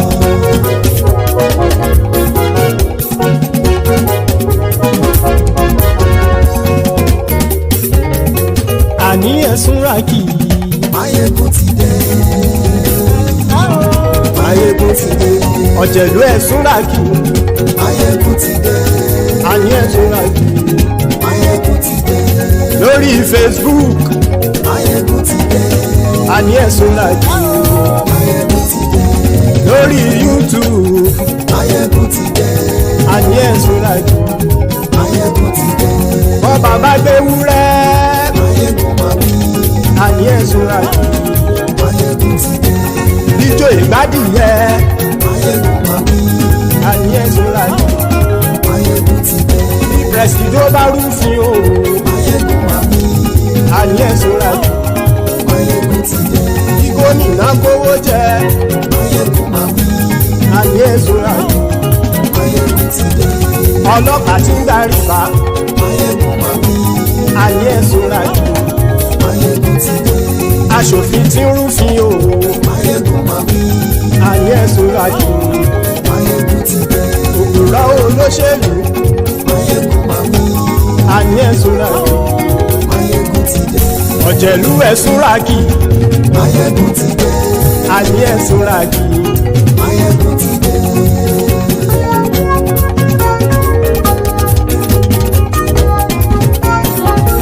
Máyégún ti dé. Gbogbo ọ̀jẹ̀lú ẹ̀ súnra kì. Máyégún ti dé. Gbogbo ọ̀jẹ̀lú ẹ̀ súnra kì. Ṣùgbọ́n ní bá ti ṣe èyí tó yẹ kí wọ́n ṣe, ọmọ bá dèrò ní fi wọ́n níran o. Máyégún ti dé. Gbogbo ọ̀jẹ̀lú ẹ̀ súnra kì. Máyégún ti dé. Gbogbo ọ̀jẹ̀lú ẹ̀ súnra kì. Ṣùgbọ́n ní bá ti ṣe èyí tó yẹ kí wọ́n ṣe, ọmọ bá dèrò ní fi wọ́n níran. Wọ́n fowó bẹ́ẹ̀ o. Máyégún ó sọ pé wọ́n ò bẹ́ẹ̀. Wọ́n fowó bẹ́ẹ̀. Máyégún ó sọ pé wọ́n ò bẹ́ẹ̀. Oníkan ṣáàtì ṣe èyí tó yẹ kí wọ́n ṣe fáwọn ará ìlú tó gbé wọn débẹ̀ o. Àyè. Máyégún ti dé. Gbogbo ọ̀jẹ̀lú ẹ̀ súnra kì. Máyégún ti dé. Gbogbo ọ̀jẹ̀lú ẹ̀ súnra kì. Ṣùgbọ́n ní bá ti ṣe yìí tó yẹ kí wọ́n ṣe, ọmọ bá dẹ́rọ̀ ò ní fi wọ́n níran. Ha! Kì máa yí ṣe eré, ọ̀rọ̀ yìí kì í ṣe ẹ̀fẹ̀. Kì máa yí ṣe eré, ọ̀rọ̀ yìí kì í ṣe ẹ̀fẹ̀. Ẹni bá ti lè lẹ́bọ̀ lẹ́rù o, ọmọ bá dèrò kàṣà ìtú wọn síta. Máyégún ti dé. Gbogbo ọ̀jẹ̀lú ẹ̀ súnra kì. Máyégún ti dé.